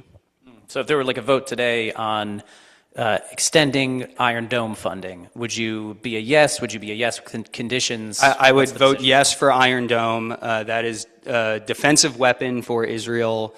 And the U.S. engagement needs to be one that is actually moving things forward in the region. And I've yet to hear a plan for how canceling Iron Dome would lead to changes that would lead to peace. Mm-hmm.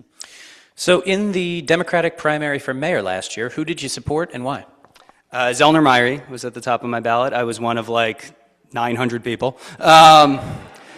But I think housing is the existential threat for New York City, and I think he's been a real leader on expanding housing and really emphasized that in his plan. He's also done great work around gun crimes and targeting new ways of going after gun violence, and he's been a real partner on a number of issues for me. So I was one of the few votes for Zellner Myrie. And come the general, who did you? What was your vote there? Who did you support? I voted for Zoran in the general. I endorsed him in that race in September, and I look forward to partnering with him as the mayor because this is all our city, and I'm rooting for him the same way I'm rooting for all of New York City. Mm-hmm. And how would you specifically do that? How would you partner with the mayor, especially when it comes to reducing the cost of living for New Yorkers? I literally today sent his team 2 bills on taxing vacant apartments and vacant land and using those funds to help build more housing, to shift the burden and make it easier to provide more housing. So collaborating directly on issues in legislation. I've also submitted a number of potential people to the administration that I think are great. Some have made it in, some I'm still focusing on, but I will partner with him or any mayor to deliver for New Yorkers. What advocacy in the 12th Congressional District are you most proud of? I gotta pick one. I think a lot of my advocacy, whether that's what I've done on the minimum wage, what I've done on protecting workers' intellectual property, whether that's affects everyone. And so, but I'll say that a few things have been specific. I would say also my work on the restaurant reservations, right, where I got rid of these bots. Oh, some restaurant fans.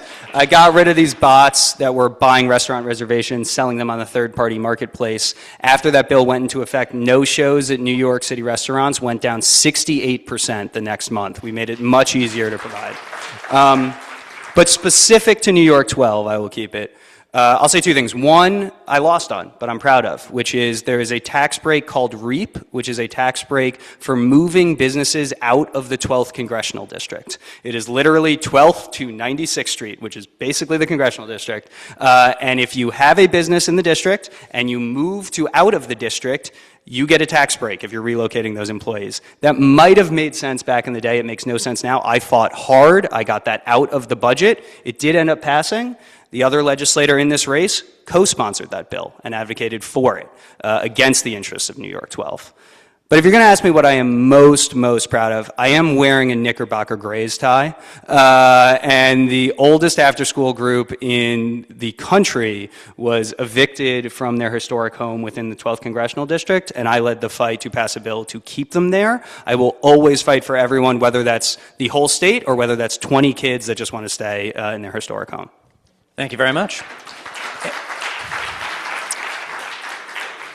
And if you have a vote for Speaker of the House next year, is Hakeem Jeffries getting your vote? Hakeem Jeffries is getting my vote. All right. I didn't know if there was more follow-up from that. Yeah, I have concerns where I have critiques of leadership. That's sort of what being a leader is standing up, making the decisions. Not all of them I agree with. But I will say Hakeem Jeffries, I think, has been underestimated.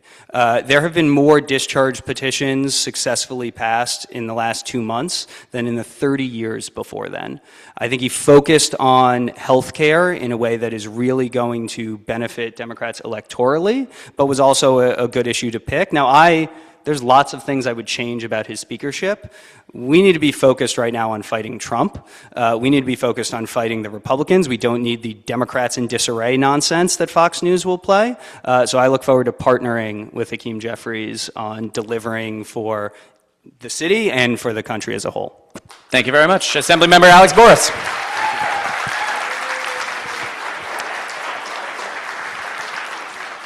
I promise this is the last one. But I'd be remiss if I didn't recognize the highest ranking official from our party in the room, Chair of the County Committee, Kyle Ishmael. And I would now love to welcome up Laura Dunn. Laura Dunn to the stage. Thank you. And I will say, that's 5 down, 4 to go. We are more than halfway there. Thank you. This is, again, this is a big, crowded race, and I'm so glad that so many candidates have come here and that we're all listening and I'm hearing them out. So good stuff. Laura, thank you for being with us, and I will give you 90 seconds to introduce yourself to the crowd. For 2 decades, I increased the prospect of justice for survivors of discrimination, harassment, and violence. I did so by holding perpetrators and enablers accountable in campus criminal and civil legal systems. And when those systems failed, I successfully passed laws and policy to better protect the victimized and the marginalized at the federal, local, and state level. I'm Laura Dunn. I'm running for Congress in NY-12, and I'm asking for your endorsement tonight because Congress is full of cowards and the corrupt, and I am offering courage. Courage to lead at a time such as this, when your safety and economic security is threatened. I am passionate, I am persistent, and most importantly, I actually have a plan for accountability to the government, affordability for the people, advancement of technology responsibly. So in a race that's crowded, don't vote for the rookie. They're not ready to lead on day one, but I am. Don't vote for the showman. They're here for the attention. I am here for the responsibility. And don't vote for the establishment, because if they had the answer, we wouldn't be in this mess. Vote for me because I am fearlessly for the people. I stand for truth and justice, not party and class, and I am ready to lead for our city and our nation. All right, thank you very much. So let's start with the 2nd Avenue subway. Governor Kathy Hochul has proposed extending the subway north into Harlem. Do you support that plan, or would you prefer to focus on extending south? And also, how should Congress address how expensive and long it takes to build anything? Well, we definitely need better public transportation. That's not a question. Anyone who rides on the subway knows it could be cleaner, it could be more efficient, it could be doing more for the people. So yes, I absolutely support expanding into Harlem. And while we're at it, why don't we make sure that Brooklyn can be traveled internally and not have to go through Manhattan, because that's a pain. You said, how do we make it quicker? I don't know that government's known for quickness, but that's why you partner with private companies that actually have reputations for doing good work and doing it quickly. Unfortunately, too often the government uses contractors as favors, and we need to end that kind of corruption and get people who are better at the job, ideally minority and women-owned businesses, getting that priority to help us build. Thank you very much. So, short of impeaching Trump, which we know is a long shot in the Senate, what would you propose to stop this administration's autocratic and illegal acts on so many fronts? Well, even if you can't impeach Trump, I'm sure we can impeach several of the heads of his federal agencies, and I don't know why that has not happened yet. There is much we can do. We have the power of the purse in Congress. Why are we funding these things? We must be opposed to it. And I think Congress has not shown the level of courage required. I see brave people in Minnesota walking up to thugs with guns and taking a beating to protect their neighbors. Why isn't Congress? This is the type of activism we need. So we need to slow him down. We need to take away his resources. We need to take away his support. And over time, I actually do think we will be able to impeach him. And more importantly, we have to, because the world is watching and our moral center matters. If we need international support at any time in the future, should we be attacked, we need our allies to be there. So impeachment does matter. We cannot give up on that. And if anything, Representative Nadler has set the standard by leading impeachment efforts prior to this administration coming a second time. You mentioned several agency heads. I have to ask, I mean, who's first on your impeachment list? Is there somebody you'd, come after right now? Yeah, I think Kristi Noem is slated out first, and Kash Patel shortly thereafter. As a lawyer, I am furious that the Department of Justice has nothing to do with justice right now. It is telling attorneys to lie to judges. It is breaking court orders. And this guy's using his private plane to visit his girlfriend. I mean, really? Is this the world we live in right now? Thank you very much. So you mentioned ICE, of course. Do you think ICE should be abolished? And if so, what should it be replaced with? It's a great question. So I think before this time, I would say, of course, there's some place for removal of illegal people undocumented. I have been listening to the wrong news channels to say that word almost. I am someone who actually has been victimized by someone who was not here legally in the country. It happened in law school, robbed me right on a busy street in front of several people, left me injured, and went on a crime spree. He actually sold someone's purse and pulled a knife on an elderly person. And I testified at trial and gave an impact statement. So I do believe that in this world, how ICE is being used, it must be abolished. But if that was aside, there is, of course, an issue with crime being committed by people who are undocumented. And we have to find better solutions for that problem rather than empowering this agency any further. And we've seen ICE flood the zone in Minneapolis. I mean, if that were to happen in New York City, how would you as a Congress member respond?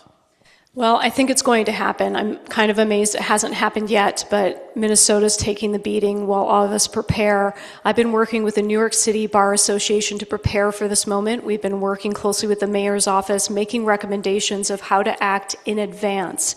So making sure law enforcement does not cooperate with ICE is key. Making sure that community groups know their rights to be able to oppose all of this abuse without themselves being put at risk of danger and harm.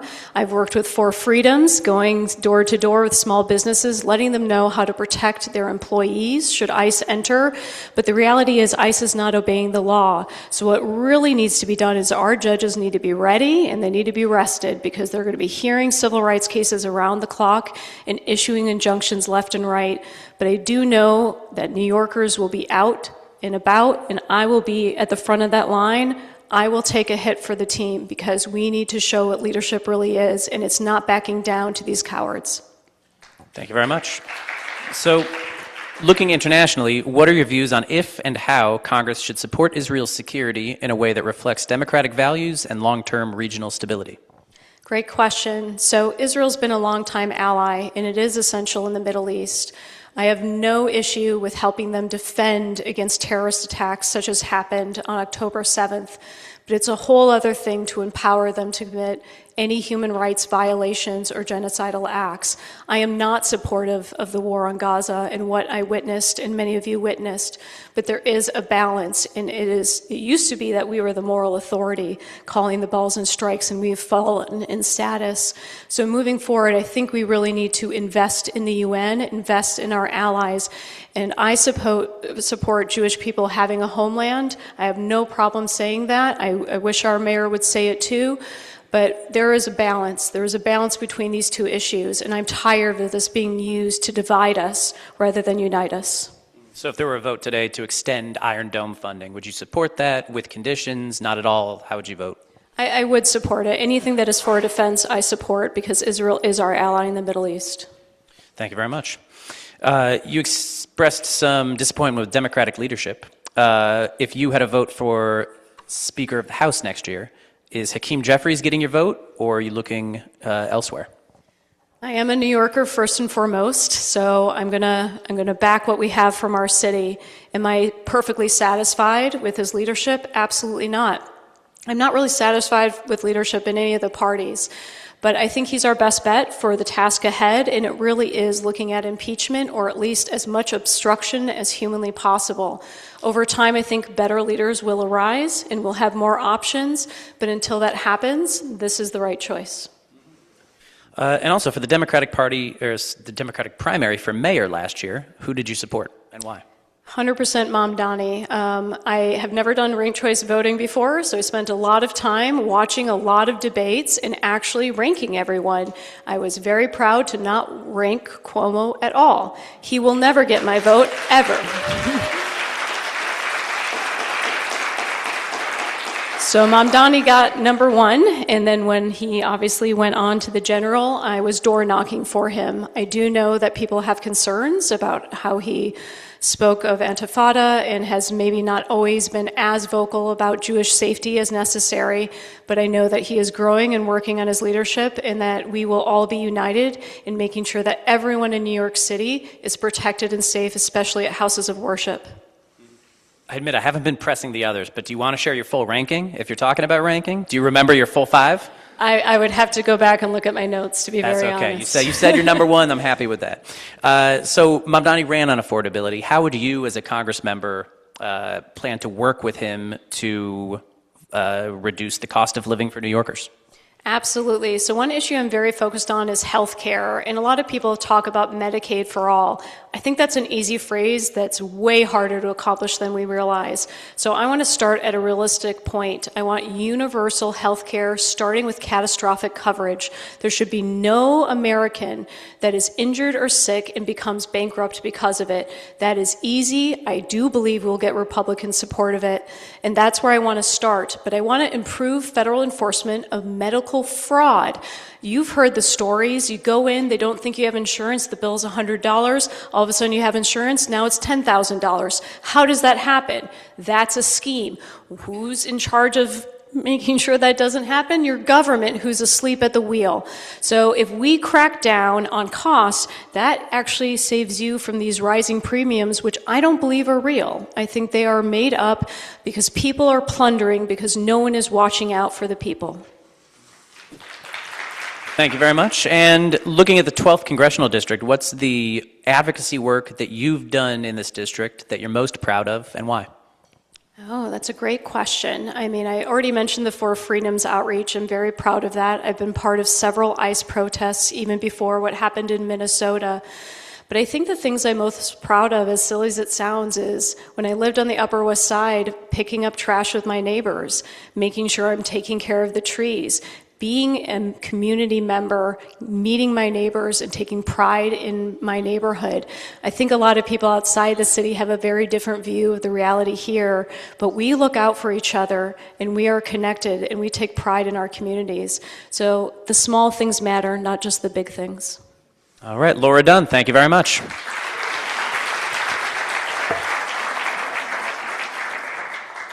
And I would like to welcome up Nina Schwalb to the stage, please. Thank you.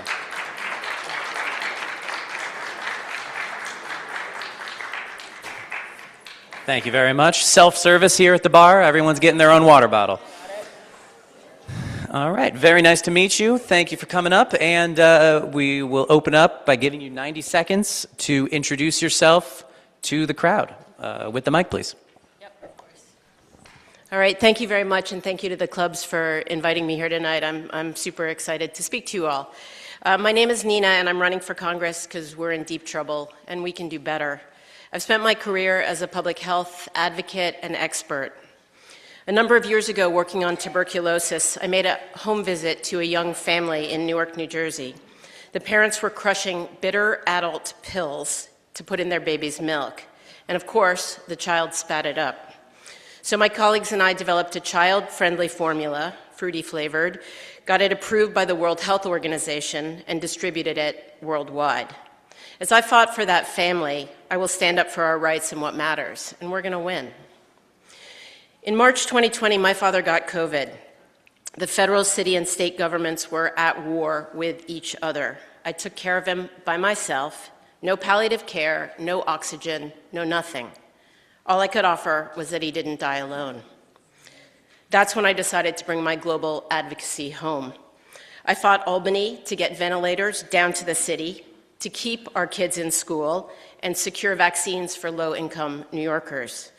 I was tapped by the Biden administration to run a $7 billion USAID emergency initiative and delivered hundreds of millions of COVID vaccines around the world. From abortion to vaccines to science to SNAP to rule of law, we're losing our democracy and we're losing the systems that keep us safe. I went over time. I'm used to speaking to audiences that don't speak English as a first language, so I'm used to speaking quite slowly, and as a New Yorker, I've really had to train myself on that. So I do have Well, thank you. No, I appreciate it. We'll definitely be able to touch on this. Also, I don't mean to minimize the work in any way, but oh my goodness, my cat does not eat the food when I crush the pill up in the cat food. Yeah. I need that for pets. So thank you for your work, and I hope maybe I need to find the right thing in the pet store. Thank you, honestly. So let's start talking about the subway. The governor has proposed extending the 2nd Avenue subway into Harlem, and I'm curious if you support that plan as it's being proposed. Would you support going south instead? And also, it takes way too long and it's way too expensive to build. What can Congress do to fix or to help that? Yeah, well, that's a great question. First of all, the president is illegally holding our funds for our city. The Gateway Tunnel, the 2nd Avenue subway, those are appropriated funds that our president is illegally withholding. I always joke about the 2nd Avenue subway because my dad, I'm a 6th-generation New Yorker, and my dad was born in 1927, and he used to say, every year they promised me that they'd finish that subway the next year.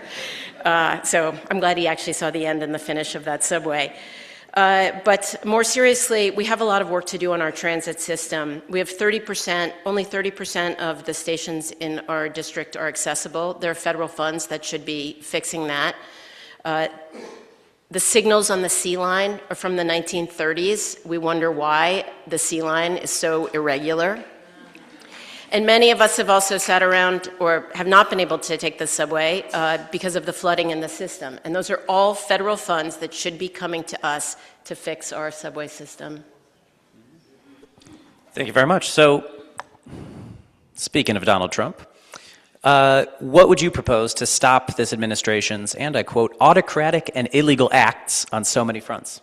Yeah, well, we desperately need to restore congressional power, and that's really why I'm in the race. On the first day of the Trump administration, he got rid of, as you know, all DEI and gender protections. I have some colleagues, or I see some friends and faces in the room of people that were doged. That's a verb that means we were let off and our field was defunded by the administration. Me and 200,000 of my colleagues lost their jobs, lost their funding, and more importantly, or as importantly, the life-saving programs that we were administering stopped. That day, we got together a group of advocates, which has now grown to a group of 1,600 advocates. It's called the Change Coalition. We meet every week, and we have a fighting strategy.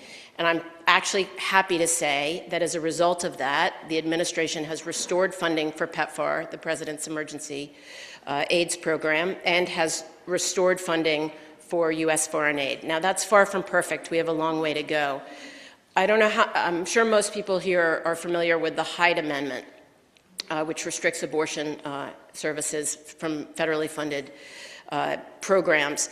There's a similar thing called the Mexico policy, a Mexico City policy, which restricts foreign aid from being used for abortion services. And right now, the administration is going to extend that for any organization providing DEI, quote unquote, DEI services. So while we restored some of it, we have a long way to go. And every Thursday at 9, if you want to join our coalition, we invite you to join it. Thank you very much. So we've seen ICE, quote unquote, flooding the zone in Minneapolis. What should New York do if that happens here? And relatedly, do you support the abolition of ICE? Yeah, well, we are not going to let it happen here. It is not going to happen here. And I absolutely support abolishing ICE, and I support total reform of the Department of Homeland Security. They are completely unaccountable. We don't have KPIs for them. We don't have any sort of oversight of them, and their budget has ballooned just tremendously. I spent a lot of my time working on immigration and refugee services. I worked in a refugee camp in Thailand. It was my first job, and I worked with the Hmong. And today I read that a Hmong citizen in Minnesota was detained. He was a refugee. He was in the camp that I worked in, and his life was tough enough, and he came here for a better one. And, you know, we got to abolish ICE. You can't reform it. We got to abolish it. Thank you very much. On federal funding, what are your views on if and how Congress should support Israel's security in a way that reflects democratic values and long-term regional stability?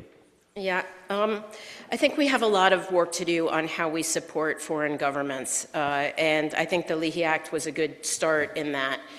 Again, I've worked in places, I spent part of my career as the chief of health for UNICEF, which is part of the reason why I've traveled and been so many places. And you know, the refugee camp in Thailand, I've been to the Syrian border, I've been to Ukraine and Darfur, Sudan, many of the places torn by war. And when you see U.S. weaponry being used to kill women and children, it's pretty impactful, and it just shouldn't be used in that way. We should not be supporting the use of offensive weapons on women and children and civilians. We need emergency access to humanitarian aid. 100,000 people died and counting, and we need safe passage for medical workers, and there's a lot to be done, and that just has to happen immediately, and we have the power to do it. And so to be specific, if there were a vote tomorrow to extend Iron Dome funding, would you be a yes? Would you be a yes only with conditions, a no?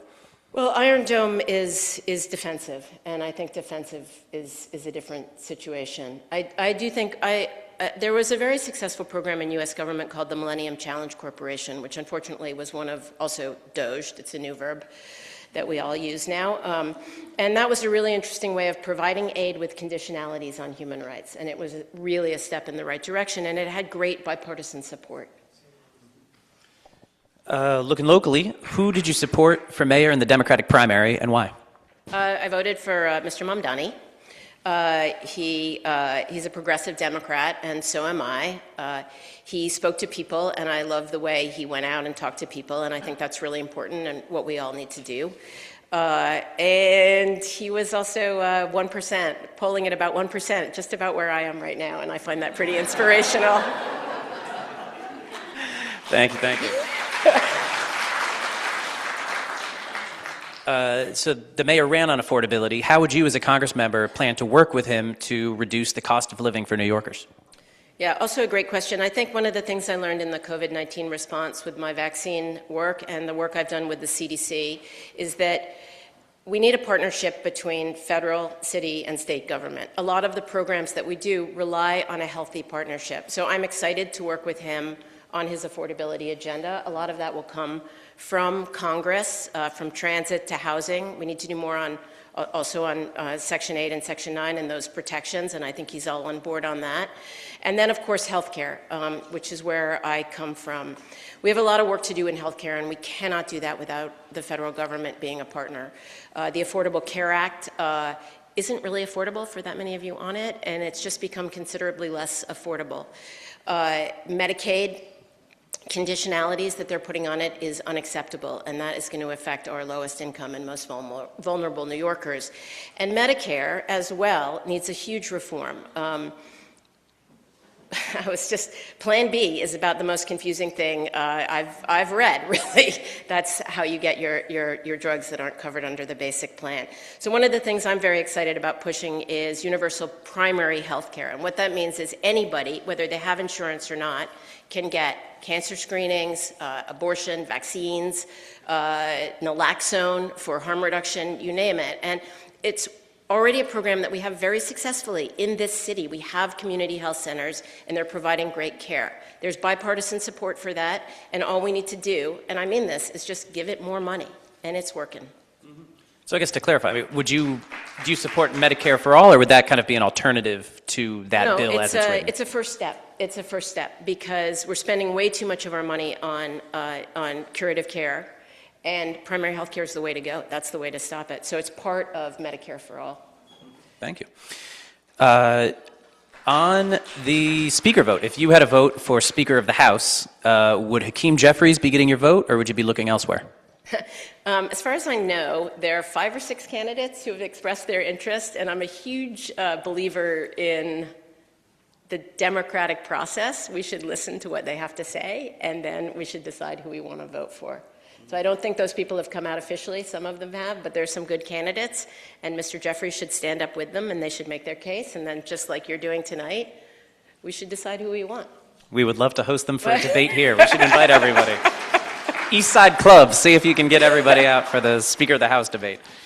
Thank you. So you've mentioned a lot of advocacy tonight. What's the advocacy that you've done for the 12th Congressional District, or within the 12th Congressional District, that you're most proud of, and why? I think the advocacy I'm most proud of is around COVID. It's the most immediate and what comes to mind. I worked very hard to get vaccines to low-income, older New Yorkers, and I'm very proud of that. The government had a terrible vaccine plan, and our governor also had not a great vaccine plan. And people were restricted because they couldn't get access to the internet, and the vaccines were in these big centers, and we worked hard to get community distribution of vaccines. The other thing I'm very proud of is keeping kids in school. It was controversial at the time.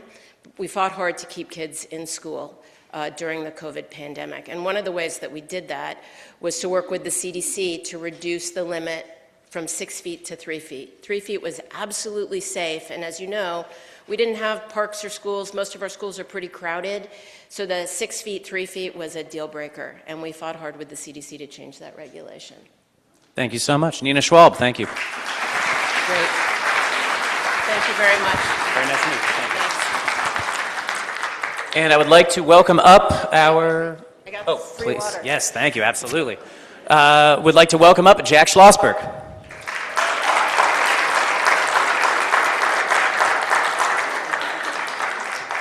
Grab a water if you want. Your choice. You're good. All right, thank you. Nice to meet you. Thank you, and we will start out. You can have 90 seconds to introduce yourself to the crowd. Go right ahead.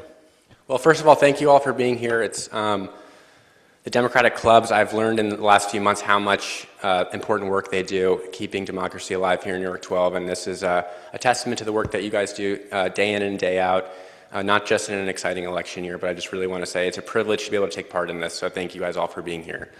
I would really like to get to the questions. I'm going to give you kind of a high level why I'm running for Congress and how I see this moment, and it really comes down to 3 words: the past, present, and the future. It's America's 250th anniversary this year. I believe we have an amazing past. We haven't always lived up to the ideals in our founding document, but in our best moments we have. And we're all standing on the sacrifices of generations that came before us. People who believed that the federal government was worth working for, that we were all in this together, and that there was if you called up your representative, you would get someone who would listen to you to respond that your voice counted. Today, with the Trump administration and the Republican Party, the number of people who believe that the federal government is there to help them and works is at an all-time low. People don't believe anymore. But I refuse to accept that from our politics. I still believe. I believe in a future where a new generation takes up the mantle, new creative ideas, and gets stuff done, and still believes, and shows that it's not out of date or old-fashioned to care. And so I'm running because I believe that my platform, my skills, experience in life make me someone who would do a great job representing the place where I grew up. This is the only place on earth where I could run for office from. I grew up on the Upper East Side, went to high school on the Upper West Side, live in Chelsea. This is where I love, the place I love.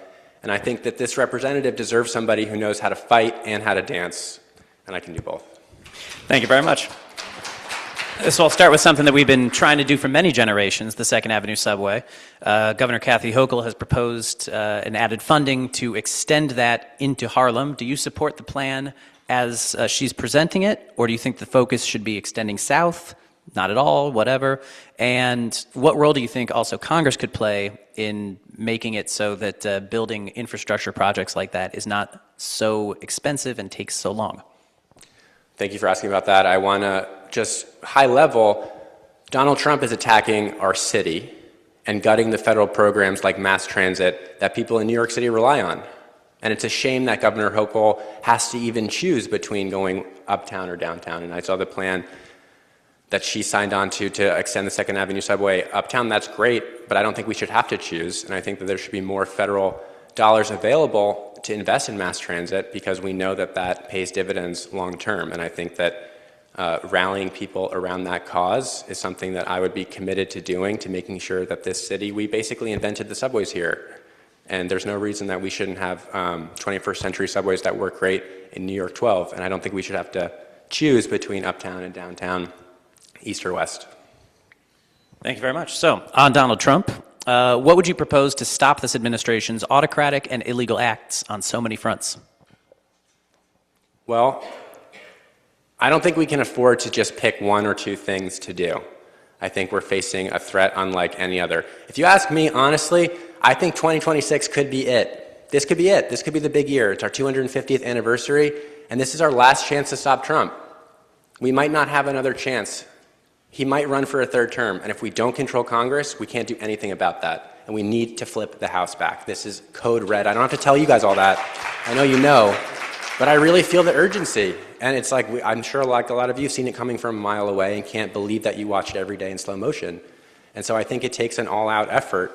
And one thing I will say, it's really important. It's important to legislate policy and communicate. And now in politics, you need to be able to do both. I think we all see that you need to be able to both apply administrative and legislative levers and also communicate them and build a relationship of trust with people. And I think that that's something that I've done and I've learned how to do. It's not easy to communicate with people and build social media channels. I think it's really important that we have voices in Congress who are able to at least sound an alarm on what's going on and long-term incorporate other people's voices so we can solve problems. And any specific priorities or proposals to standing up against Trump? I mean, standing up against Trump can mean a lot of different things. I would do everything I can. As a citizen, for me, that meant traveling around the country in 2024 to every single swing state and using my voice. Right now, it means running for Congress as a candidate. If elected, it would mean using the administrative, legislative, and cultural powers that come along with the office. It's an all-out, they don't not use weapons at their disposal, so I think that we have to do everything that we can too. So speaking about Democrats taking back the House, if you had a vote, if the party did, and if you had a vote for Speaker next year, is Hakeem Jeffries getting your vote, or are you looking elsewhere? I think that, a year from now, things will look really different. I think Hakeem Jeffries has done a lot of great things for New York and for the party, but that's a question for down the line for whoever is elected. Who did you support in the Democratic primary for mayor, and why?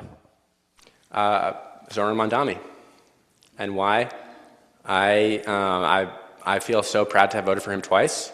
I think that he represents a new vision for a new era, a new type of politics, and that it's not just about engaging people on social media, as important as that is, but he built an incredible organization that brought the very voters that Democrats need to win, if we're going to win nationally, into our party here and energize them.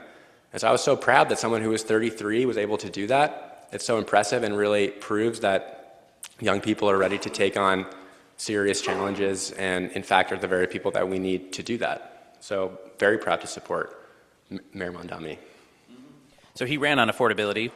How would you plan to work with him to reduce the cost of living for New Yorkers? I would work with him in any way that I possibly could. On affordability, that's something, I've had the privilege of meeting a lot of people, traveling around the district, shaking hands, and obviously that is something that is on everybody's top of mind for everybody, and something that I heard a lot about, obviously, rent. I don't have to tell you guys about how much of how much of people's income is being spent on rent. Half of New Yorkers are rent burdened. I proposed a plan that I think is a creative solution called a standard renter's deduction. It would work just like a mortgage interest deduction, which allows someone who borrows against their home to deduct the mortgage interest that they pay from their federal income tax. Why not renters too?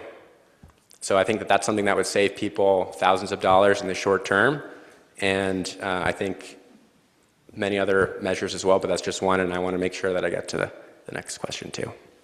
Well, thank you very much.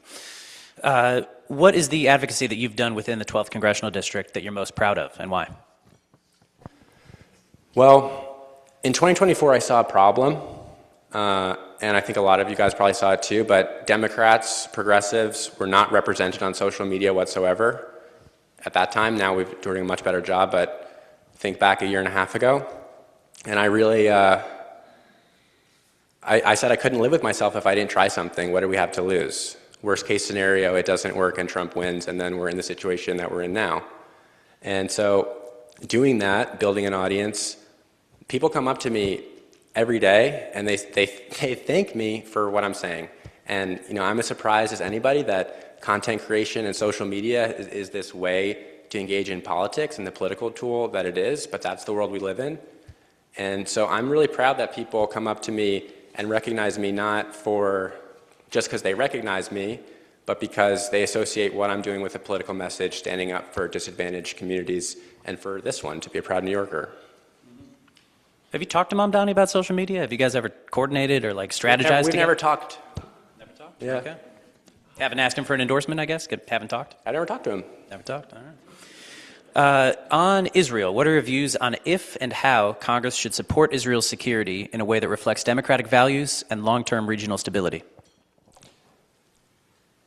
This district has been a safe haven for Jews for such a long time. It's the reason that my ancestors on my dad's side came here, the Schlossbergs. And I think it's really important to take seriously the concerns of anti-Semitism that I hear all the time here. There have been attacks on synagogues here in New York 12. And I think it's really important to give attention and serious consideration to what we can do to stop that and bring it down, and at the same time, leave room to talk about foreign policy issues as it relates to Israel. Personally, I believe that Israel has been a strong democratic ally historically to the United States in the region, and that Israel has the right to defend itself. I also think that war is hell, and that Bibi Netanyahu is an obstacle to peace, and that as long as Donald Trump and Netanyahu are in power, I'm very skeptical of any deals that are being made. And I would want to have a full intelligence briefing to try to understand the situation before I made any, supporting any specific legislation that you might be asking about. But in general, I do support Israel's right to exist. I do support the U.S. Helping Israel defend itself. That said, I think it's important that we have room to actually have critical foreign policy discussions. So pending the intelligence briefing, I mean, if there were a vote to extend Iron Dome funding today, would you say yes? Would you say yes with conditions? Would you be a no? How would it be just on Iron Dome? Yeah. Well, I know these questions don't have nuance, by the way. I'm sorry, but I'm doing my best. Yeah. Iron Dome is a missile defense program that Israel uses. I think that a defensive program to stop missiles from targeting Israel is something that Israel has every right to have and that the U.S. should support. But that's very different than, other types of military assistance. So we'd have to have an intelligence briefing. There you go.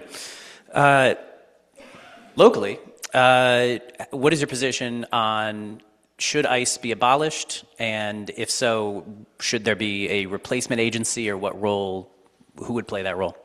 I think it's important to remember that ICE didn't exist in its form that it does now until Trump took office. It is now the largest paramilitary force ever assembled in our country. ICE has more federal funding than all other federal criminal law enforcement combined, and that's because of Trump's big, beautiful bill. So that happened in the last year. So in my mind, it's Trump's ICE, and the way that Trump's ICE is operating is unacceptable, and that cannot go on any longer. But in the meantime, I think we need to be focused on what we can do to make the situation better now. For me, that would be ICE agents can't hide behind their masks. They have to identify themselves, arrest warrants. We also have to consider taking away lethal force from ICE agents and investigating and prosecuting the violations of due process that we've all seen with our own eyes, which is such an important reason Democrats need to win back the House, so that we have control over the Judiciary Committee, so we have the power of subpoena, so we can figure out what actually happened and hold people accountable. We've seen an all-out flood of ICE into Minneapolis. If you were the Congress member for the 12th and that were to happen here, what would your reaction be? How would you respond to... I think we should be prepared that it's going to happen around Election Day. That would be my prediction. I'm not trying to scare anybody, but clearly President Trump is willing to do things like that. I don't have to convince all of you. So I would do everything I can.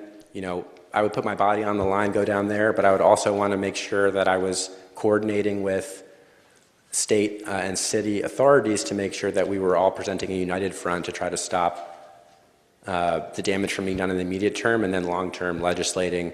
We have to acknowledge that comprehensive immigration reform is really the problem that we are not solving as we're talking about ICE as well. And that's something that our country needs to address with a legislative overhaul.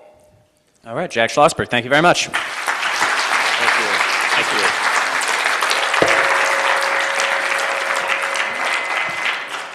All right, thank you. We are through 8 candidates, and we have a very special fun guest for the 9th. We are actually going to be joined by Alan Party virtually. I believe we're going to do a Zoom interview for our final candidate. So if hopefully we can set that up and get him on the big screen and work that out. Bear with us as we go back to 2020 here. All right, well, Alan is here. He's speaking.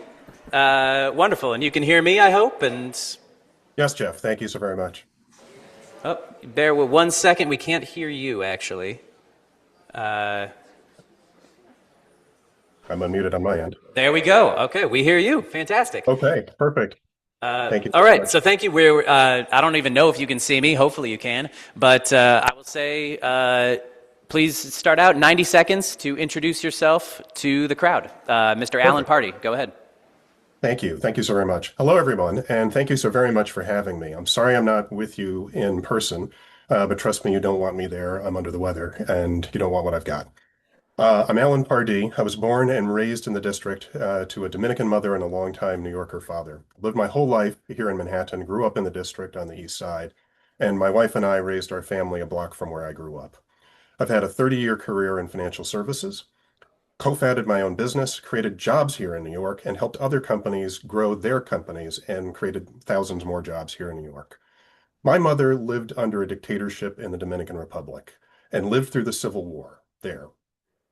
I know in my bones what a dictatorship looks like, and we are on the path to true authoritarianism. We must stop Trump's masked ICE agents from beating, seizing, and deporting people without due process.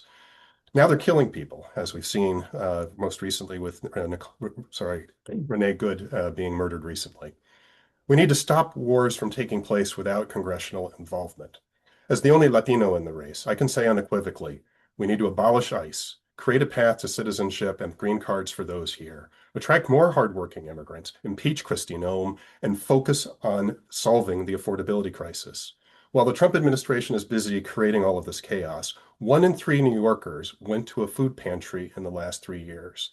Through my years of work as a spokesperson, volunteer, and board member with New York Common Pantry, and a number of you have come there with me, I see firsthand how many New Yorkers are struggling to make ends meet. I'm in this race because it is time for new ideas and a fresh perspective to actually solve the affordability crisis, which we can do by lowering costs, building more housing, and cutting taxes in half for middle and lower income families. Thank you so much.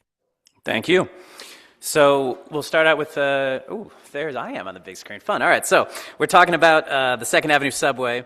What steps will, Kathy Hochul is supporting extending the Second Avenue subway to Harlem. Do you support that plan as it's being proposed, or would you support alternatives such as going south? And while we're on it, that plan is very expensive. It's taken a very long time. What role would you play in Congress to change that? So we started working on the Second Avenue subway in the 1960s. Some of you in the room weren't born at the time. I'm not sure I was born at the time. So how is it that we are still discussing and figuring out how to do this? We used to know how to build things. We built it further, and it comes near me in terms of where it's going. Let's bring it all the way up to 125th Street where it belonged in the 1960s. There's so much development that happens around subway stations. It would be great for New York. We can also extend it further the other direction. I don't know why it has to be an either or. So let's build infrastructure wherever we can. The Second Avenue subway is one that we stopped and started again. Let's get that tunnel built across the way to New Jersey as well. All right, New Jersey subway. The tunnel, yes, it goes across. That's stopped by the Trump administration. Yes. Yeah. Well, hey, speaking of Trump, what short of impeachment, which we know is a long shot, what would you propose to stop this administration's autocratic and illegal acts on so many fronts? Oh, well, thank you for that question. And yes, we are seeing exactly that. We're seeing autocratic evil acts everywhere. And every day we look at the news, there's some new one that's coming up. Now, are we supposed to be taking over Greenland, for example, and going to war with our allies? We're killing people on the streets. And I was talking to a friend in Minneapolis earlier today in the armed camp that he's watching on his street every day. We're in a horrible place. We need leaders with backbone. Whatever happened to the party of yes, we can? Whatever happened to the party of fired up and ready to go? Why is it right now that we seem to come up with, no, we can't, or let's see what other people think first? We need to stand up, find that spine that's in back of every one of us, and hold Trump accountable for what he's doing, and with Congress, stop his actions. We have the authority in Congress to stop what Trump is doing. We obviously need a Democratic majority to do this, but even right now, we have the ability to stop things, and we must act. Thank you. Mm-hmm. Thank you. So, speaking of which, let's talk about ICE. I mean, do you support the abolition of ICE? And what would be the next step there? Do you support another agency taking over the role, or, what's the step? So let's go in a different direction for a moment. This is a nation of immigrants, right? If we look at the Statue of Liberty, what's at its bottom tells us that we are all immigrants who came here, storm-tossed people from various places. None of us came here on the wings of victory, our ancestors. We came here and we built a country. We must abolish ICE. We must adhere to the roots of this nation, which is that we are the place that welcomes immigrants. So we should be bringing in more immigrants. That would be great for our economy. We could actually cut taxes because we'd be bringing in more taxpayers. So this whole idea that somehow we have militarized our border and now militarized our cities and towns and rural places to go capture hardworking people, this is an abomination. in the faith tradition that I come from, we're supposed to welcome the stranger. What we're seeing is obviously its opposite. So we must do away with everything that we're doing right now and restore the right place for immigrants in this nation. Thank you. On federal funding for Israel, what are your views on if and how Congress should support Israel's security in a way that reflects democratic values and long-term regional stability? Absolutely. Obviously, the topic of our times in terms of how do we deal with what we see right now. Let's start kind of from a first principles perspective. Israel has the right to exist. Israel has the right to defend itself, as all nations do. Israel was attacked on October 7th in a horrible and brutal way. And Israel responded. Were its responses proportional, equal to what was going on? A lot of people will have a lot of different opinions there. Let's hope that the ceasefire that is in place lasts, holds, and that we can move towards creating the two-state solution that we all must believe should exist. There needs to be a way to getting two peoples living side by side in the Middle East, and there should be something called Palestine that we get to see in our lifetimes, hopefully in the very near term. How do we get there? There's a lot of negotiation and activity that's going to be a part of that to occur. So in terms of my support for Israel, I do support Israel. I also support there being a Palestine coming into existence over time. So on a specific vote, like if there were a vote tomorrow to extend funding for the Iron Dome, would you be supportive of that? Would you be supportive of that only with certain restrictions? Would you be a no vote? How would you feel there? Iron Dome, I would be supporting without restrictions. Shooting down missiles being fired at Israel, absolutely, we need to do that. Thank you very much. On the Democratic primary for mayor last year, who did you support and why? Well, interestingly, you actually know this because you interviewed me and I told you my whole ranking. So I'll let everyone else in on what we discussed at that time. Thank you. That's right. I did not rank either Andrew Cuomo or Mamdani. I couldn't bring myself to do anything with Cuomo again. And so I ranked Brad Lander as my first choice. I ranked Adrian Adams second, Zelnor Myrie third, Whitney Tilson fourth, and Scott Stringer fifth. Took me a second to remember everybody in the right order. So those were the five that I ranked in the primary. I'm grateful. The full five ranking. Thank you. I believe you're the only one to do that. So that is, I love it. And can I ask the general election? What was your vote in the general, or who were you supporting?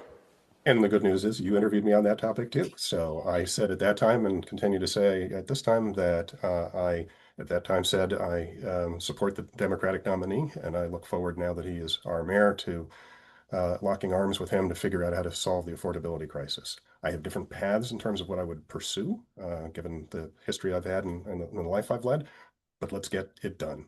We have far too much to do to help people actually afford to live here in the city in comfort and in dignity. So I'm looking forward to what we might be able to do together. Well, let's expand on that. I mean, what would you do as a Congress member to work on reducing the cost of living for New Yorkers? What is a plan or proposal you'd pursue? Sure. Well, you heard me say in my intro that I cut taxes in half for lower and middle income families. So because I come from the business world, I actually can do math. And that seems to be a lost art in both parties at the moment. I'll ask it as a question. Actually, if I were in the room, I'd ask it as a question and ask for people to respond. But I'll ask you, Jeff, if I were to ask you who if you took the middle income family in the United States, the exact middle, down to the bottom, that half of the United States, what do you think that portion of the country represents as a percentage of the overall taxes that the country receives from people as opposed to corporations? That's a great question. Any ideas from the audience? 80. We have an 80%, and we have a 5% as well. We're all over the place. Okay, we're all over the place. But the reason I think 5 came up with 80 or 60, I've heard other people say when I asked the question, is that the political class wants us to believe the number is enormous.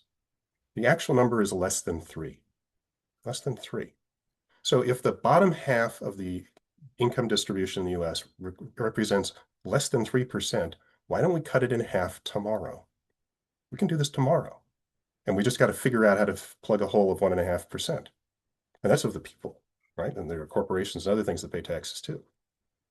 We're led to believe that this is really hard. But in practice, we can literally do this tomorrow. So the first thing I would do in Congress is cut taxes on the bottom half in half. And by the way, you can go up the next quarter of the country, in other words, 75%, and figure out how to get there too. So how about everyone in this room who's in the bottom 75% gets some of their money back and puts it in their pocket and has more to spend? You want to make life more affordable? Put money back into people's pockets, and then it won't go flying out. And would that hole be filled with, are you also proposing increasing tax on the rich, or? So actually, thank you for that question. So there's several things I would propose. One is, if we do bring in a wave of immigrants to actually have the great American job fair that we need to fill the jobs that go unfilled in this country, H-1B visas, work visas of various kinds, green cards, you can get enough out of the taxes certainly to cover that 1.5%. To go a little higher, you need more immigrants. If you need more, because there are other things that everyone wants to do to make this government work well for people, we need to stop the taxation system from creating outcomes where Donald Trump can pay zero in tax and get away with it. A lot of the billionaire ultra-rich people in this country can structure their way into zero. But if taxes need to be increased for me, I'm happy to pay more in tax to make sure that we end up being able to do what I've described and other things that we should do to help this country move forward. Thank you. So if you had a vote for Speaker of the House next year, would it be for Hakeem Jeffries, or would you be looking for somebody else? Well, I guess I haven't yet ever met Hakeem Jeffries, so I only know what I read and see. And what I read and see, I liked the Hakeem Jeffries that I saw before. The Hakeem Jeffries I'm seeing right now needs to find his spine, needs to find the leadership that we all need and crave. So I'm still with Hakeem if he can figure out how to be the bold leader that we expect him to be. Thank you. And you've talked about some of your advocacy work. Looking specifically at the 12th Congressional District, what work are you most proud of within the district here? Okay. Well, I do a bunch of different things, but I'll focus on New York Common Pantry. So I go to church in the district, and I've got a lot of stuff that I do with my church. I know there are a whole bunch of people from my church in the audience there. And so I'm at St. Ignatius Loyola for those who want to say hooray. But the New York Common Pantry is really my passion. So the New York Common Pantry's main building in Manhattan is just outside the district at 109th Street between Madison and Fifth Avenue. And it has 3 locations in the Bronx and a fleet of trucks that go to all 5 boroughs. And that fleet of trucks partners with senior centers, projects, schools, neighborhood organizations of all kinds to create mobile pantries all over the city. The New York Common Pantry fed 11.7 million meals last fiscal year, to 730,000 individual visits. That's a lot of people. The fact that many people need to rely upon New York Common Pantry just is an enormous failing of all of us as a society, that we've gotten to a place where people need something like New York Common Pantry just to put food on the table for their families. People are struggling. They're struggling to figure out how to keep a roof over their heads, put food on the table, pay for the medical bills in their family, pay for the education for their children, pay for their elderly in their family so that they can have a life of dignity and respect. We can do better. This is the richest city in the country and the richest country in the world. We must do better. And I'm looking forward to serving in Congress to help New Yorkers thrive. Thank you very much. Thank you. Alan Pardee. And that concludes all of our candidates. I am Jeff Coltin with City and State. Thank you so much for your patience, for working through this fantastic first forum of the 12th Congressional District. And I just want to point of personal privilege, thank you to the tech team. That was so smooth. That was really great. I was very... You're always worried when you're doing a virtual interview, and that was just so smooth. So thank you so much, and with that, I will hand to Mike Corbett. I'm going to be very brief. The first thing I want to do, let's give a round of applause for Editor-in-Chief of City and State, Jeff Coltin. Fantastic job keeping us moving. We're only about 3 minutes over time. That's pretty good for a political forum. Thank you so much, Jeff. I want to thank CUNY Grad Center for being such gracious hosts. As I asked you before, I will ask you again. If you brought it in with you, take it back out with you. Let's be gracious and let's make sure they invite us back. I want to thank our co-sponsors, MYD, VID, Tilden, Lex, For Freedoms, and of course ERID. And none of this matters, folks, if you don't go vote. And for a lot of us in this room, you don't have to wait until June.